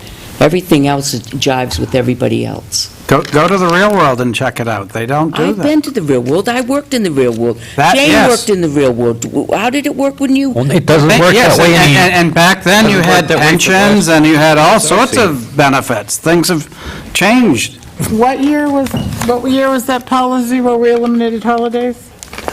2005. So we're actually, you're suggesting we go back to the 2005?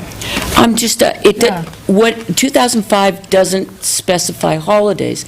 2008, they added holidays They added in for holidays. non-exempt employees only. So they just took that out for non-exempt, for non-union employees, which would be town hall and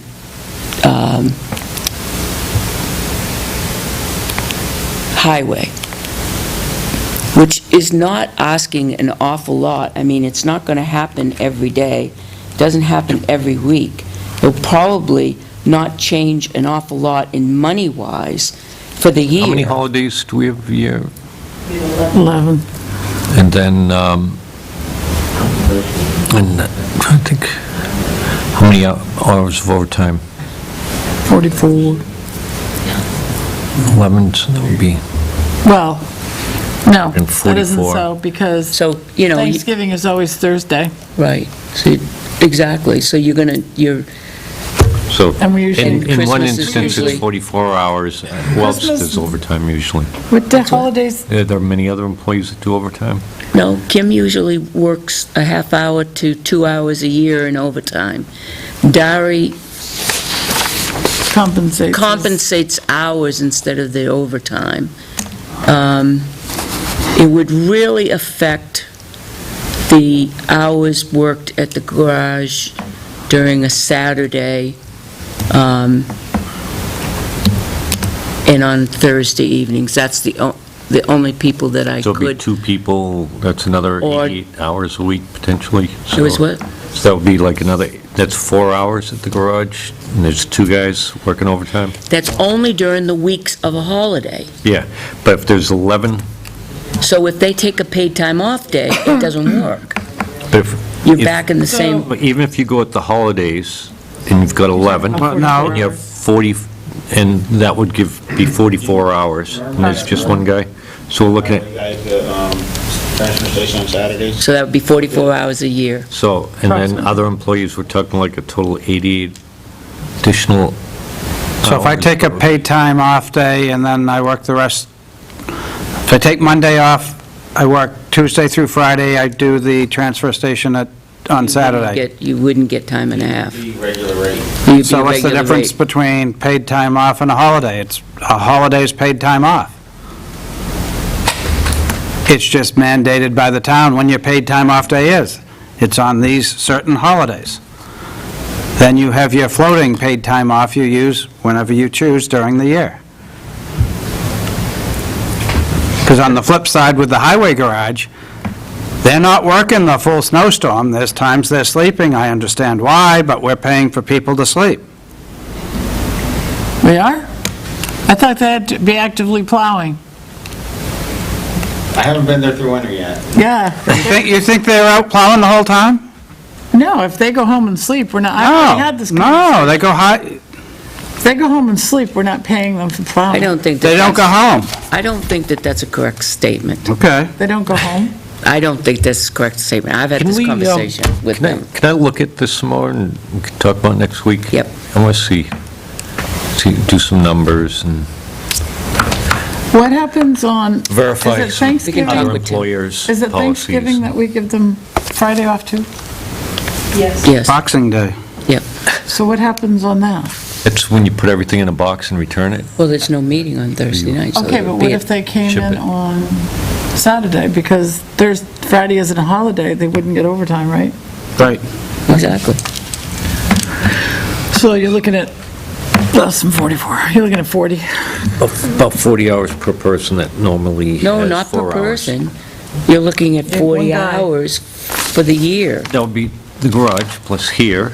No, No, But is the transfer station open all year? Don't close down a certain... you're looking at, depends on how the holidays you're fall. looking at 40. If there's there's snow- a snowstorm, no, it's closed, so, but, John, only one person, they rotate, only one person on a Saturday. Unless they have So the That's 4 hours. leave amnesty and the leave. Right. Yeah, so like, you'll see Well, that would, yeah, that's an exception, and they would get that anyway, on a normal basis. And that's not during a holiday week. So Columbus Day week, you couldn't bring leaves there? Last week? I'm not sure which weeks this year in the fall you're open for leaves and brush. Oh, for the brush, Were you open last week? last week, this week, and next. Last week was holiday week, so you had 2 there. One at the highway garage, one over at the brush pile. Yeah, last week they did. For the brush? Yeah, whenever that's open, they have Thought a it was second one. next week it starts for the brush. It was this week, and, Okay. Work the numbers with Tim. John. All right? Okay. Couple of other things. We met today with the, forgot her last name, oh, I got it right here. Never mind.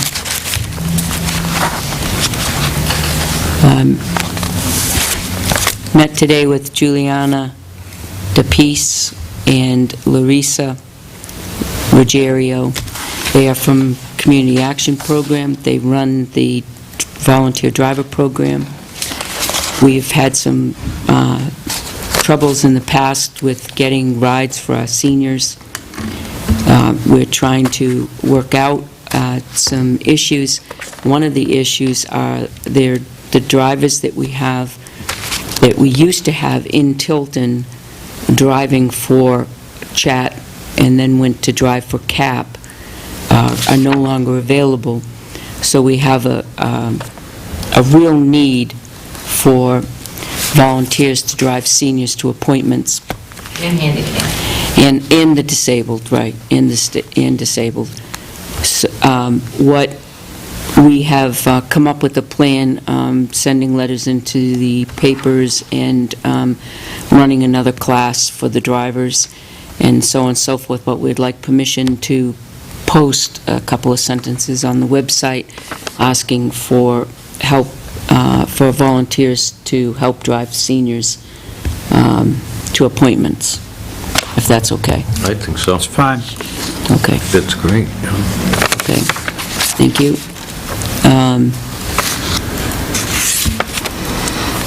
I already talked about the senior center roof.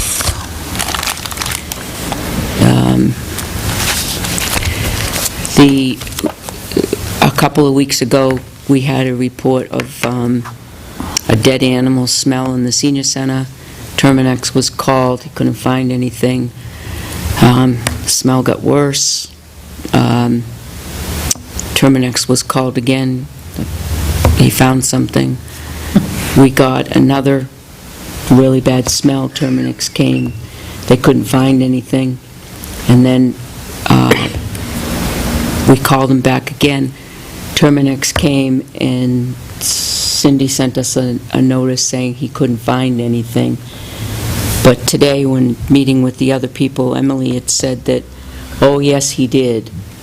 And he did find something, but apparently he didn't let the program director know. So there's a disconnect between the Terminex and the program director at the senior center, and it was underneath the maintenance room, so Would the be fine. animals are getting in under there. He suggested some use of steel wool and plug the holes in around the stone foundation, but last year, Jay and Arthur went up and filled it with some type of concrete around the holes, all the rock foundation. You are not going to seal that building to keep mice out. They can squish themselves down and get through an inch, a space a quarter of an inch. But if you fill it with steel wool, you're blocking it out. Yeah, but I guess the mean, idea is trying to quarter of an find inch. all those holes in All the those stone. quarter of an inch or These- bigger. These are a little bit bigger than mice. Just a little bit. It'll stop here when the weather Okay. gets cold because everybody will have found a home for the winter. Okay.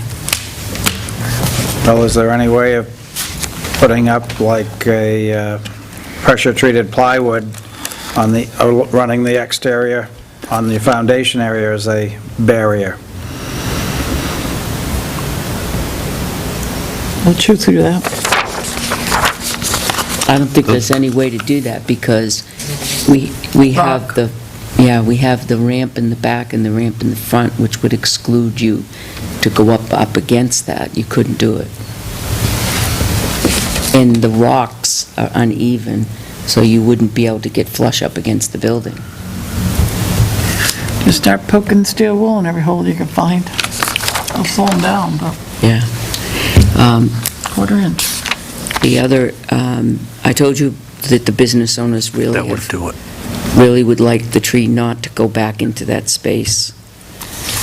The other thing is, today, when we White met with paper. the woman that took Terry Page's place over, she asked me if I would like to join the RCC, and I said, we're all members of RCC already, and they meet occasionally at the town hall, and she has no documentation that we're members of the Regional Coordinating Council. And I said, Joe Jessamine is a liaison to that. So she would like us to sign the memorandum of understanding so that Start it reading. effectively,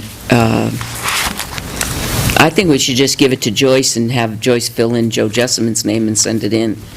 Because although it does say we need to find a meeting place. I think we ought to read it before we sign it. Yeah. I don't think it's for us to sign, it's just they want who's going to be the liaison and who's There's a the, memorandum of understanding. and who's the alternate. You have No. to accept it. Or not.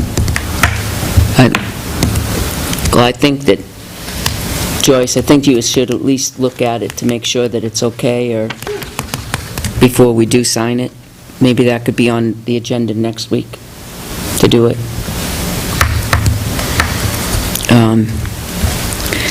Okay. I think that's, Participate in the functioning of, oh, I know.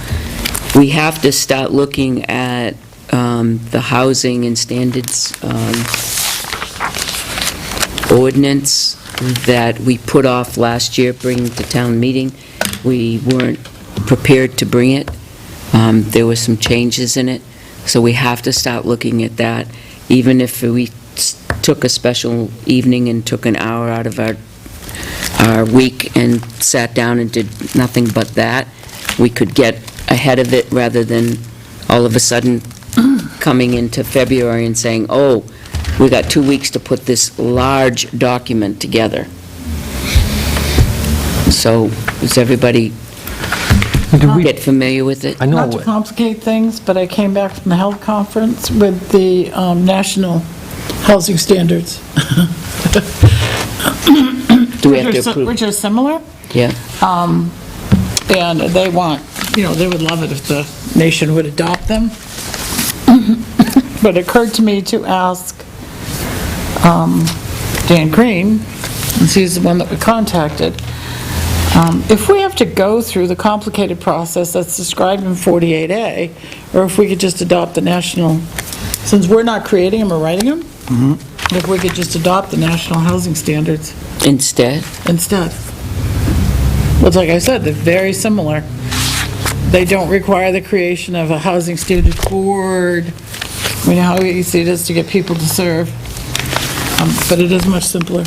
it's much cheaper, too. Why don't we, I'll make a motion, we ask Dan Crean, send him, ask him his opinion on it. Is he back? Second. Joyce, do you know if Dan's back? No, he won't be back until, he's not here for the, I told him to schedule, when's our hearing? First week of November? November 5th, isn't it? November 5th? I can ask him. Did you say national or Nashua? National. No. Well, if it's all right, I'd like to call him Monday. The hearing. What hearing? Tax. Oh, yeah, okay. I get what you mean. No, Belmont. Got it. There's too many- I got it. Too many irons in that fire. Do we all have to be at that? I don't think any of us have to be at that Be it what? The hearing? Do we have to be at that hearing? Belmont hearing. Or is that just Dan? He's going to be arguing the motions this week. Okay, got it. We don't have to be there. So, yes, I have a motion on the table. Any more discussion on it? I'd just like to be able to call him Monday. And ask questions on the, And talk to him about that standard and I have think him look at it. if we could do it, it'd be the cheapest way to go. the national versus our own ordinance. Now, the one that we had last year had a lot to it. Is this simpler? The national? Yeah. Yes. The other one seemed like there were a lot of different things that... I apologize, this is Well, we should get his opinion on it, and then look at it, how we... The one that I had last year, It's Barnstead in or RSA 48A, which is the state's housing standards, there's a section, I think it's section 2 or 3, allows towns to adopt their own housing standards by way of creating this board. That was Pittsfield's, that's what they created. And it's something, you said. There's a lot The only to it. problem I had with it was that it overlaps the fire codes. So what happens now, when I go out to inspect, I always contact Captain Tim, and I contact Al and say, okay, I've got to go inspect whatever. I said, have you been there, do you want to go? And they never say no, so the three of us go together. So you have this great overlapping look, if you will. So I don't think we need the other. I mean, if it's the only way to go, that's a different thing, but if we can simply adopt this national housing standard, It would be better. Can you send a link to it over to, and, talk to Dan, and I can start I don't cutting? have it that way. I'll look and see if I can find it. I just brought back the book, Well, it must be... but it must be something in the book. The title of it, and then I can Yeah. find it and start Yeah, me too, because I'd my like to... bedtime reading.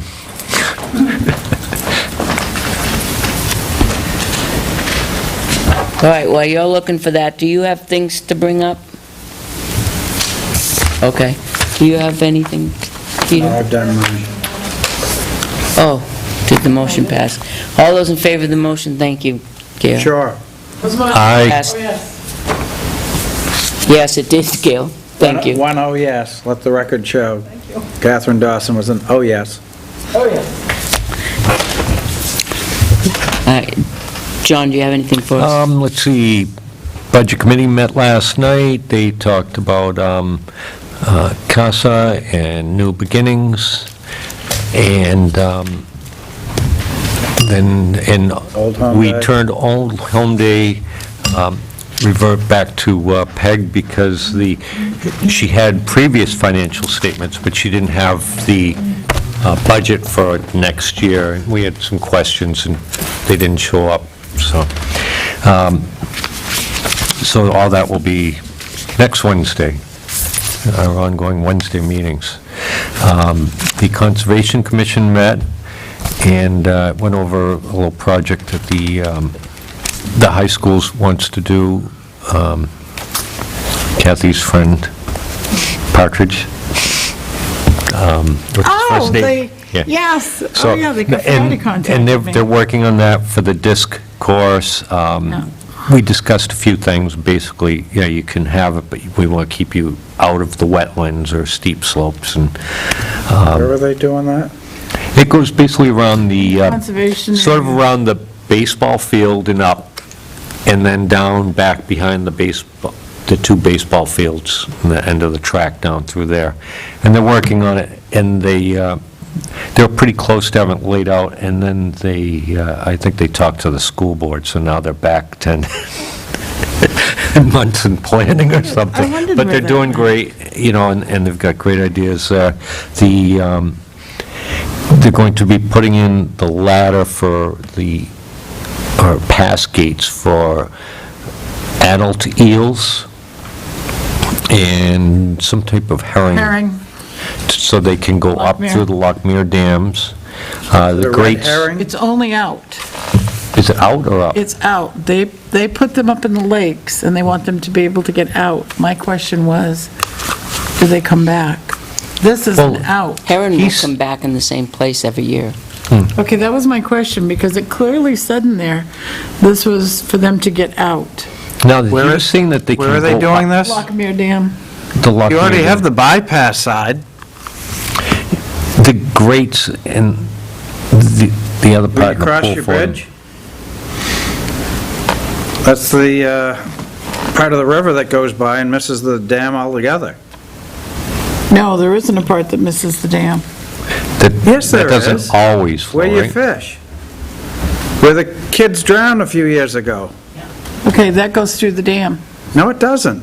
It goes around Yes, it. it does. It goes through the dam. The dam is up further. Yes, it does. I know, I've jumped off that dam. I've gone through the holes in the dam. What's the one they fish off of where your DES boat's parked? That's the sluiceway to the hydro dam. There is another dam up by the railroad track. So you have a dam across the river, and then there's a sluiceway, so the water's allowed to come through that sluiceway to the hydro dam. So you've got a hydro dam and another dam. They're not touching the other dam. They're not touching, They've got some great plans Where's for the- it, and it's, Where's the it FYI? was pretty interesting, in the dam down here, the electric is pretty much already set up for it, they just have to fix some gates a little bit. So it was pretty interesting stuff. Again, I discussed with the Conservation Commission about amending the milfoil fund so that it can also cover for other invasive species along conservation areas and wetlands, rivers. so we're giving up on Silver Lake? No, well, we have the money for them, and they haven't, or ready and willing to give it to anybody who wants to help get rid of milfoil. This is- Submit a plan for it, and we'll do it. But we also have other types of water invasive ones. species that are Hydro. invading in along wetlands and stuff like that. We have the buckthorn that's all along the river down through there, that's invasive species and taking over. We also have So where's the turbines? bamboo Drop the that eels. takes over along the rivers. And So This would be if we're like this. putting the money This is aside flowing for through, it, right? and it's That's not just getting flowing used for They milfoil, go we should at through there. least use it on some of the other stuff that's Questions. clogging our waterways and conservation areas. This would be Put it like to this. use for This is that. how you look at it. And Here's the dam. that's all I have. Water comes through here. That's the way to the hydro. See all the, okay? So they talked about this. It's she's only, getting mad at it's us because we're talking. it's only an outlet. It's only an outlet. It didn't say anything about how they get in. So I don't know, do they jump over the dam? Like, can they Well, then why don't jump they over jump out? this? I don't know. The- I don't know. Yeah, they This- do Are there jump any out. chutes? They do jump Uh, out, but But if that is there's a good- any This- type of a current, they won't. Okay, Yeah, well, the then that's the adult- problem with this, because this is a hole that goes from this side out. I know because I've gone through it before, Yeah. my stupid youth. But, Apparently, they can go up some pretty steep inclines, the eels, the adult eels Maybe and that's- juveniles can go up the ramp of They the go the water going wrong down. way, I find them on my beach area, in about 1-foot sections. Darwin. But my Golden I had years ago used to love it when she got free. She'd go down there and roll on it and come back all slimy. She was happy. It was pretty interesting. All right, what else you got for us, Catherine? You're the lone one Okay, left. well, you know what? I'm going through my list, so sit back, Motion to? get comfortable, because I've been putting this off for... Johnny, All right, ready? football's done at 1:30. All right. this year. So, How we doing with Manville football's Road? already done at 1:32, remaining home games. How we doing with Manville Road? Have you talked to Joe Chase about elevations? I'm going down next day and I got tied up. All right, well, time's of the essence. The door estimates. We're in the middle of October, and we still haven't done anything. Thought about that coming With the around and saw, doors. looked at the doors and I'm saying, oh my God, are they ugly? Yes. What are we Now gonna we're do? gonna go through winter if we don't do something. and it 2 just months going ago, to I was worse. ready to bid on, make a Worse. decision. I say we do the Rolling Stones. I see a red door and I want to paint it black. I think it should be green. There you go. I'm going to paint it green if it doesn't I get think done it next should year. not be painted. Well, I agree. I prefer natural. It's a sin Preserved. to No, I paint don't. mahogany. Pretty much any wood to me. Here's the Cardinal thing, one at that. these estimates are so old. Pick one and call them up. I don't know if they'll, well, I get a feeling, They're gonna take them off anyway and put plywood up one at a time. I think 132, the people from 132 would call their price. Well, That's Bruce Howard, isn't it? if we have them build the temporary plywood frame for security while doors are removed, one opening at a time, it'd be $700. We can have Johnny take the doors down, build the temporary plywood, block it off, one door to place at a time. And then as they bring the door back, we'll put that structure on the other door. How long do they anticipate the door being out? I'd say at least a If week, we did it I on a would Monday, think. we'd get it back by the end of the week, These or? are from February 2015, so I apologize that I don't know, but they said they wouldn't be, once they did it, they wouldn't walk away from them, they'd get them back. Whatever that means. Let's do it. What do you have done to it? Refinish? Refinished. What about the trim around the door? Epoxy it? Some sort of, Good UV What about the trim? clean, Yep, the trim's included. stripped and then a UV epoxy type, very included. specialized stuff so that it's Because the not last just time like, that wasn't included. settle down there, Jane, don't. And go some of all the- over. Leather strapping, refinish interior and exterior casings around door openings. Apply caulking seal around all existing casings. So I think casings and is I trim. think Well, this When I yeah, pointed it yes. out to him, I said, see all this wood? door casing Now- stuff. You're caulking, we're quickly getting past that window, aren't we, for Well, curing you temperature? know. That may be next year. Maybe. All right, come on, I so move. Okay, American She's Custom. Now, the finishes, there was one that once they put it on, we would come back every year. Every year it And- needs to be done as maintenance with They the, all do. yep. I'll do. Add it to your list, Johnny. You're sticking around, I'll do. your list. And he actually, added tape to they your both list. said because of those doors, the direction they face the sun. They're on the north side, not so much. So next year, just rotate the building 180 degrees so we get them out of the sun. Is that the one we want? Yeah. There you go. We'll plant the tree, yeah. Hey, can you get the ones you cut down and slide them over?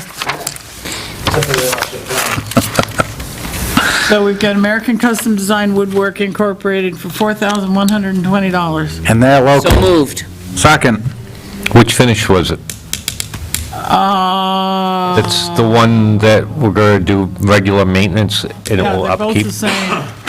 It's a step process. I'm looking for his email. Yeah, it's a, This is actually the one that said, I'll put anything you want on that. I said, there it okay. is, right there in the back is the, That's the process, right, yeah. it's an epoxy. When I, yeah, he said he'd do whatever we wanted to do. They both said that they're yearly maintenance. Regardless of what you put on the doors, it's yearly maintenance. Right. So, Well, I'm all for getting them done, but I really want to know what it is that's going on there. So I can't say, I'm so moved for getting it done, but I want to see what they're putting on there for finish.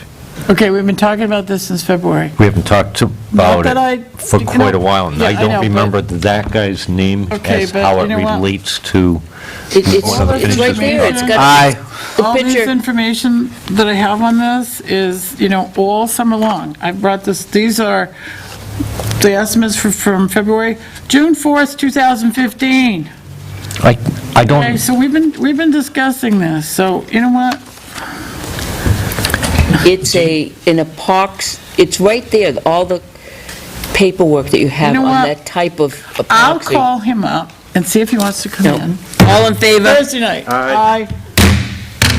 Passed. So I'll call him up. Opposed So now and I've got abstained, let one. Opposed? that, I have to say opposed, because I don't know what it is that's going on there. I What don't know I'll I'm do is voting I'll on. call him up. I remember the And I'll steps. tell him we'd like him to finish the doors. Some sort of But I'll epoxy, ask him to come in whatever. Thursday night and Some finish discuss for that finish with us. natural What do you wood. think of Yeah. Okay. And you can tweak it. Yeah, that would I'm be in good. with it in theory, and I think it will work out. Okay. But just in theory. Good. I figured that. All Done. doors, Moving right along. Thursday, A Okay, left-handed. you've had enough, not Catherine. finished, Ramery knows. Green Okay, That was it? no. You No, got your doors. Doors, estimate, I think we need to get an estimate to paint and trim Town Hall. The metal out front and the caulking has Amen. not been Yes. done. That doesn't cost anything. yes. Okay. Joyce, I'll work It with you doesn't next cost week on anything that. to paint and caulk? Sounds good. Around the bulkhead, too, that's starting to Yeah. rust. What about the carpets downstairs? Let's get carpets. Yeah, ugly. Thinking we're gonna go tile. What? Seriously? I think we need to get rid of the body. I think we really need to get rid of the body that's tile. Okay. It would be, We It's did cold. tires Tile is cold. Are you gonna lie on back it? from June 11th. One of, Now you know why I'm so fixated on the tires. one of the things, the only reason why I would say no about tile is because you get a lot of traffic, How'd we get to and tile? carpet will hide the stuff and that, and do it. If you get tile, you're gonna have to go and do that or buff it every night. Or it's Carpet gonna hides look- what? Have or you it's- seen or the stains on vacuum the it Every carpet? night. If that carpet is what, 20 years old? It's more than Well, 15. it looks it. 15. It's more than 15. I've been here 15, And- so it's got to be at least 20. If that were in our own homes, we would have changed it by now. All the salt, AstroTurf. all the salt and sand we use would scratch the I've got All tile. the specs and measurements, let's. That's given. I mean, Get her look at the done. hardwood floor we just had done, and you'll see This is scratches in upstairs. this, We yeah. have to hire somebody that will move everything. 'Cause the three local companies that, well, one of them wouldn't even dig. In fact, we only had one bidder, it was Home Beautiful. And Yeah, we but- have to hire a company. Well- For the carpet? Wait a Moving minute. these stuff. Wait a minute. Can't we just chime in with the rest of the selectmen and just say, like they've been saying for the last 3 weeks, let's just let Highway do it? Add the list. I'm just kidding. I was You just ready kidding, to move back? John. He'll be leaving soon.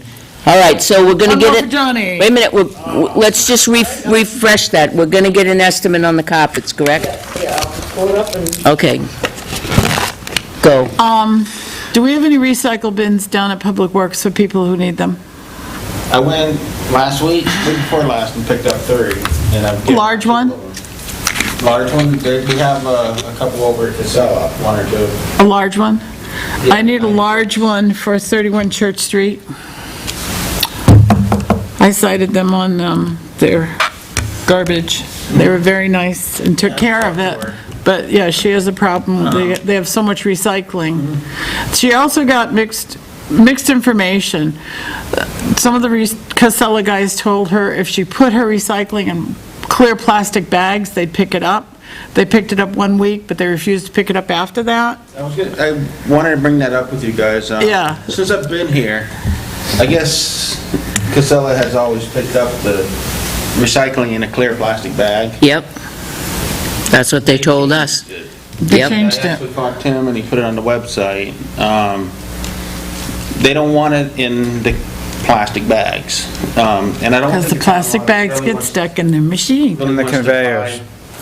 The rollers on your conveyors. Yeah, so they want it in boxes, or ideally, they want it in another can. You could take a garbage can and put recycle on. That's what I've been telling And them. that's what I do. They don't, For- they don't mind that because they come around with a truck that grabs it by that metal thing, lifts it. No, they lift it in. They would prefer They prefer the recycle bins. bin, like you can buy them at Lowe's or Home Depot, but they're pretty expensive. If you have, if I have, 1 week out of 3 months and I've got extra, they don't mind doing that. But if I'm going to consistently, every recycle week, have leftovers, they want me to have a second bin. So if you could hold one of those, I told her I'd bring it down to her. Yeah. She's handicapped. Yeah, I already sent the guys down because she told me hers was broken. And what she thought we were going to do was give them another recycling bin along with the one she already had. Yeah. So that's where our miscommunication was, when I told the guys that called me, I think it was, Okay. I said, I'll tell her. hadn't done All right. that, but I can get the 90, I told him to tell her that we have the 96. And that's one of the big ones? Yeah, Yeah, if you make sure you hold that, I'll pick that up Saturday morning. this Saturday. Yep. No, I'll be there. no, he's, I can take it and deliver it he has to her. go to Casella's to mind? get it. No. Oh, I thought you had it down there. Okay, that would be great. You know where it is. Yeah, I've been there, Oh, that's the water. Okay. at the water. Okay. So, I'm trying to hurry. I have never seen you in that state. Come on, Right. continue. Remember the chai incident? Oh, yeah, that's right. Yeah, you're right. That's the first and last. Motion to- Okay, disposition of town records committee. Whoa. Oh, that's right. So, Yep. here's what I found out this week. Uh-oh. More. And I'm very distraught about it. There, once upon a time, in the vault, were all the selectmen's minutes from the beginning of the town of Tilton to today. Beginning of time till now. That's right. So sometime in the past 2 years, I can figure, the last time I looked at them, everything before 1970, and I couldn't look at that last book, I couldn't reach it out the way they'd been put back into the vault. I think it's 1974. Is gone, missing. I don't know why they would have been removed from the vault. But I've looked. I've looked and looked. I stood there and went back and looked some more because I'm in disbelief. I have, Those are forever records. those are definitely forever records. That is history. I was in there doing some research on roads that was very, very, very critical, and I got nothing. So I don't know. I have been told that the town clerk tax collector, I knew that she was getting new shelving for that. That was a couple of years ago. She got new shelving. I think she got a grant or monies or something to get it. No, she just bought them. She bought them, okay. I wasn't aware that at that time, records were thrown away from that vault. Now, it's my understanding that this committee is the only one that can throw away town records. I believe there is something that allows the town clerk to throw away motor vehicle. That committee wouldn't have jurisdiction over, but everything else, including selectmen's minutes, would have to go through the disposition committee, would it not? Okay. So I'm still confused as to why that took place. And then I find out that just a short time ago, more records from the vault were thrown away without the committee's knowledge. Who's the committee? Well, that's my next question. I saw the list. The town clerk tax collector's on the committee. But she's not the committee. No, but she regularly recycles her, I mean, she'll go through and dispose of, It's okay for her to dispose of, yeah, but she's not supposed to dispose of permanent records. that's right. It's okay for her to do motor vehicle. I don't believe the committee has any jurisdiction. Tax information, she should not be throwing away. That should not be her purview. Those are town records. What was she shredding? I think it was motor vehicles. It was? So, Just a couple of weeks ago, she did another major clean out. I remember seeing boxes by the back door, and I think it said 2007 on the envelopes. so I don't know where to go. I don't know where to find these. What did she say? Did you ask her? I have to say, she was a little confused because maybe I was a little upset. Just a little? I'm still distraught. I mean, we're talking about History. the history. We're talking about selectmen's minutes. When I first became a selectman in the year 2000, I sat down there and read every single selectmen's meeting minutes. I know that's sick and twisted, but I did it anyway. It took me almost 10 days. Is that all? 10 days? Well, I just sat there, that's what I did all day, is How read mu- those minutes. They were... How many malt beverages did you have? Well, we won't go there. But it was fascinating. The information is just irreplaceable that's in those minutes. Do you think you could recreate them if we give you some? No. No, what? I have, it's funny, I do have copies someplace. She probably could pretty accurately. I've seen her do it. It's, She had a grant back in 2008 where she had them put on special paper, well, on special books. I mean, I've seen and those brought them out. are some coming forward, and actually, those are town meeting minutes. It was Gail Twombly who did those from the beginning of time into the 60s, I think. They were all beautiful bound books. I mean, there are some, in her safe, there are bound books, but those are town meeting minutes. The legislative body will meet. There is some recordings in there of selectmen's votes, but they mostly pertain to the Winnipesaukee Telephone and Telegraph Company and where poles will be laid and wires. There aren't many more, well, there's no minutes. That's just what did the selectmen do? The selectmen voted too, so there's no minutes in there. Were they in binders? Yes. These aren't any, they Yeah, didn't end up well- in the stuff that migrated up here? We've been all through. Well, yeah, I mean, now there's really, I can't help myself, but there's going to be a box-to-box search. But the point is, when did we lose control of the vault contents? Because those should never, ever have been removed from that vault. They shouldn't leave this building. Has her and the deputy have the combination.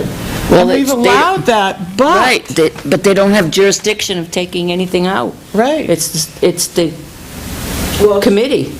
Well, true, but she would say that as the town clerk, she's the keeper of the town. No, no. That's keeper of the records. When we have records that come into town, that go to the town Selectmen are clerk. responsible for record retention.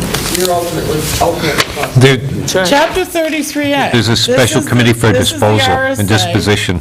that has to do with that disposition committee, and it's very clear. She does not have authority by herself to throw away, remove, dispatch, get rid of, whatever, any town record. That's here, and it lists them. Municipal records means all municipal records, reports, minutes, tax records, ledgers, journals, checks, bills, receipts, warrants, payrolls, deeds, and any other written or computerized material that may be designated by the board. So, we lost control of what was in the vault. We need to Take it back. take it back make absolutely certain that our town clerk tax collector knows that she does not have the authority to house clean anywhere in town hall. Well, I have a hard time believing that she would throw away old selectmen's minutes. I don't either. Anything that was dated back. But they're not in the vault. And I thought maybe I was crazy, but Maybe they're in the Pat and file. Sandy looked at them too, so I'm not I know crazy. that when I've asked to get copies of ordinances and things from town meeting, she pulls them out of that file cabinet that's next to the black cabinet. Yes. Did you look in there? Well, these books wouldn't fit in there. I mean, these are And she also has stuff underneath the stairs. books. That's her motor vehicle records. Yeah, but I mean, I trust me, I mean, they shouldn't be there, but could they be there? Yeah, somebody took them out of the vault, so they could be anywhere. You guys have any off-site storage anywhere? No, Why the would dump. somebody take out selectmen's minutes? I have no idea. You look at the whole thing. No, Sandy and I took them out and read them on the table downstairs, and they were early 1900s, early, like 1900, 1901. I'm not crazy. And they were in there. I know that, because we took them, we were after some specific information. And I remember going down, fascinated by, paying 2 cents for, it was just fascinating. Or this one owed money for a whole food list, and the welfare was $1.98, things like that. How many police My tax cruisers bill did was they have back then? $100. Don't even go. No, the tax bill was like $12. Did they have horses? Was it- Probably a horse and a wagon. They raised What's- appropriated money to hire a night watchman. A night It watchman, just fascinated me, the information that you could find. in roll the there. roads. And I know, it was 1900, 1901. Oh, I love It was seeing just that. fascinating to me.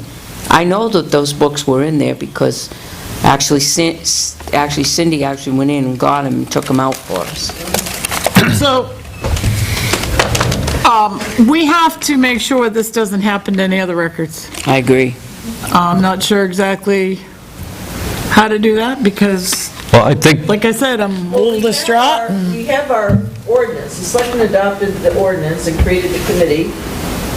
Who's on the but it's committee? a state law, though. We haven't thrown anything away. Who's on the committee? The town administrator, the town clerk tax collector, it says the assessor, but the last time we talked about this at a staff meeting, we said it should be someone from land use, either Al or Dari. And, The RSA says the municipal committees will be the municipal officers, which is the selectmen, or the designee, together with the clerk, treasurer, and assessor, which could be a selectman, Together tax with, right? collector of each city or town, which shall constitute a committee to govern the disposition of municipal records pursuant to this chapter. And which basically means when, where things are going to be stored, how they're going to be stored, how they're going to be labeled. No, this is just the disposition. Oh. This is strictly disposition. It tells which one's records are, When something right? can be disposed of. Yeah. All right. Can we send a memo out and say, nobody, nowhere, how you can take anything out of the vault without selectmen's permission? You know what? Just hold this up. Motor vehicle is listed on this, so she can't throw anything out. Motor vehicle permits and registrations used current year plus 3 years. Yeah. Motor vehicle permits, motor vehicle titles, and voided titles, motor vehicle applications for title. Guess we gotta straighten that out.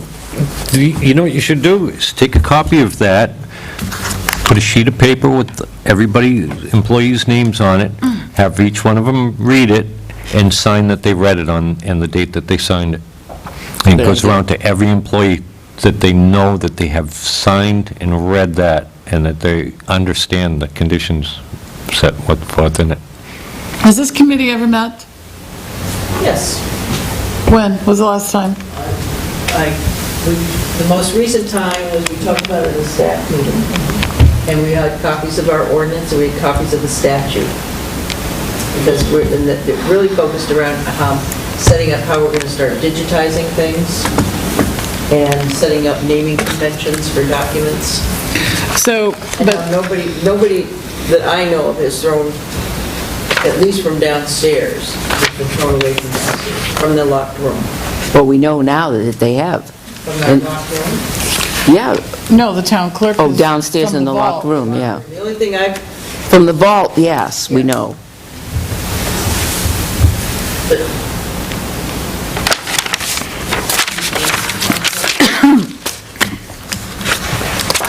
Well, Yep, send a memo out asking anybody if they know where they went to. Start with that, I think we need to have the town clerk that they're come in, missing. Yep, meet with her, have a face-to-face, because this is horrible. yep. We'll ask the town clerk to meet with us next Thursday. See if we can get beyond it. I don't think I'll ever get beyond it. It's devastating. I would have loved to have seen those. I would have sat Well, over here with you and had 1976 is them. down there, but All right, the town meeting was pretty fascinating. what else is on your list? I'm good, the rest can wait. You sure? Yeah, it's new stuff. New stuff. You sure, you sure, you sure? All right, Motion to adjourn? I'll second. All those in favor? Yes. Aye.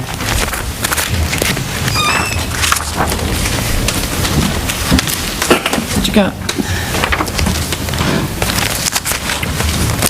Oh.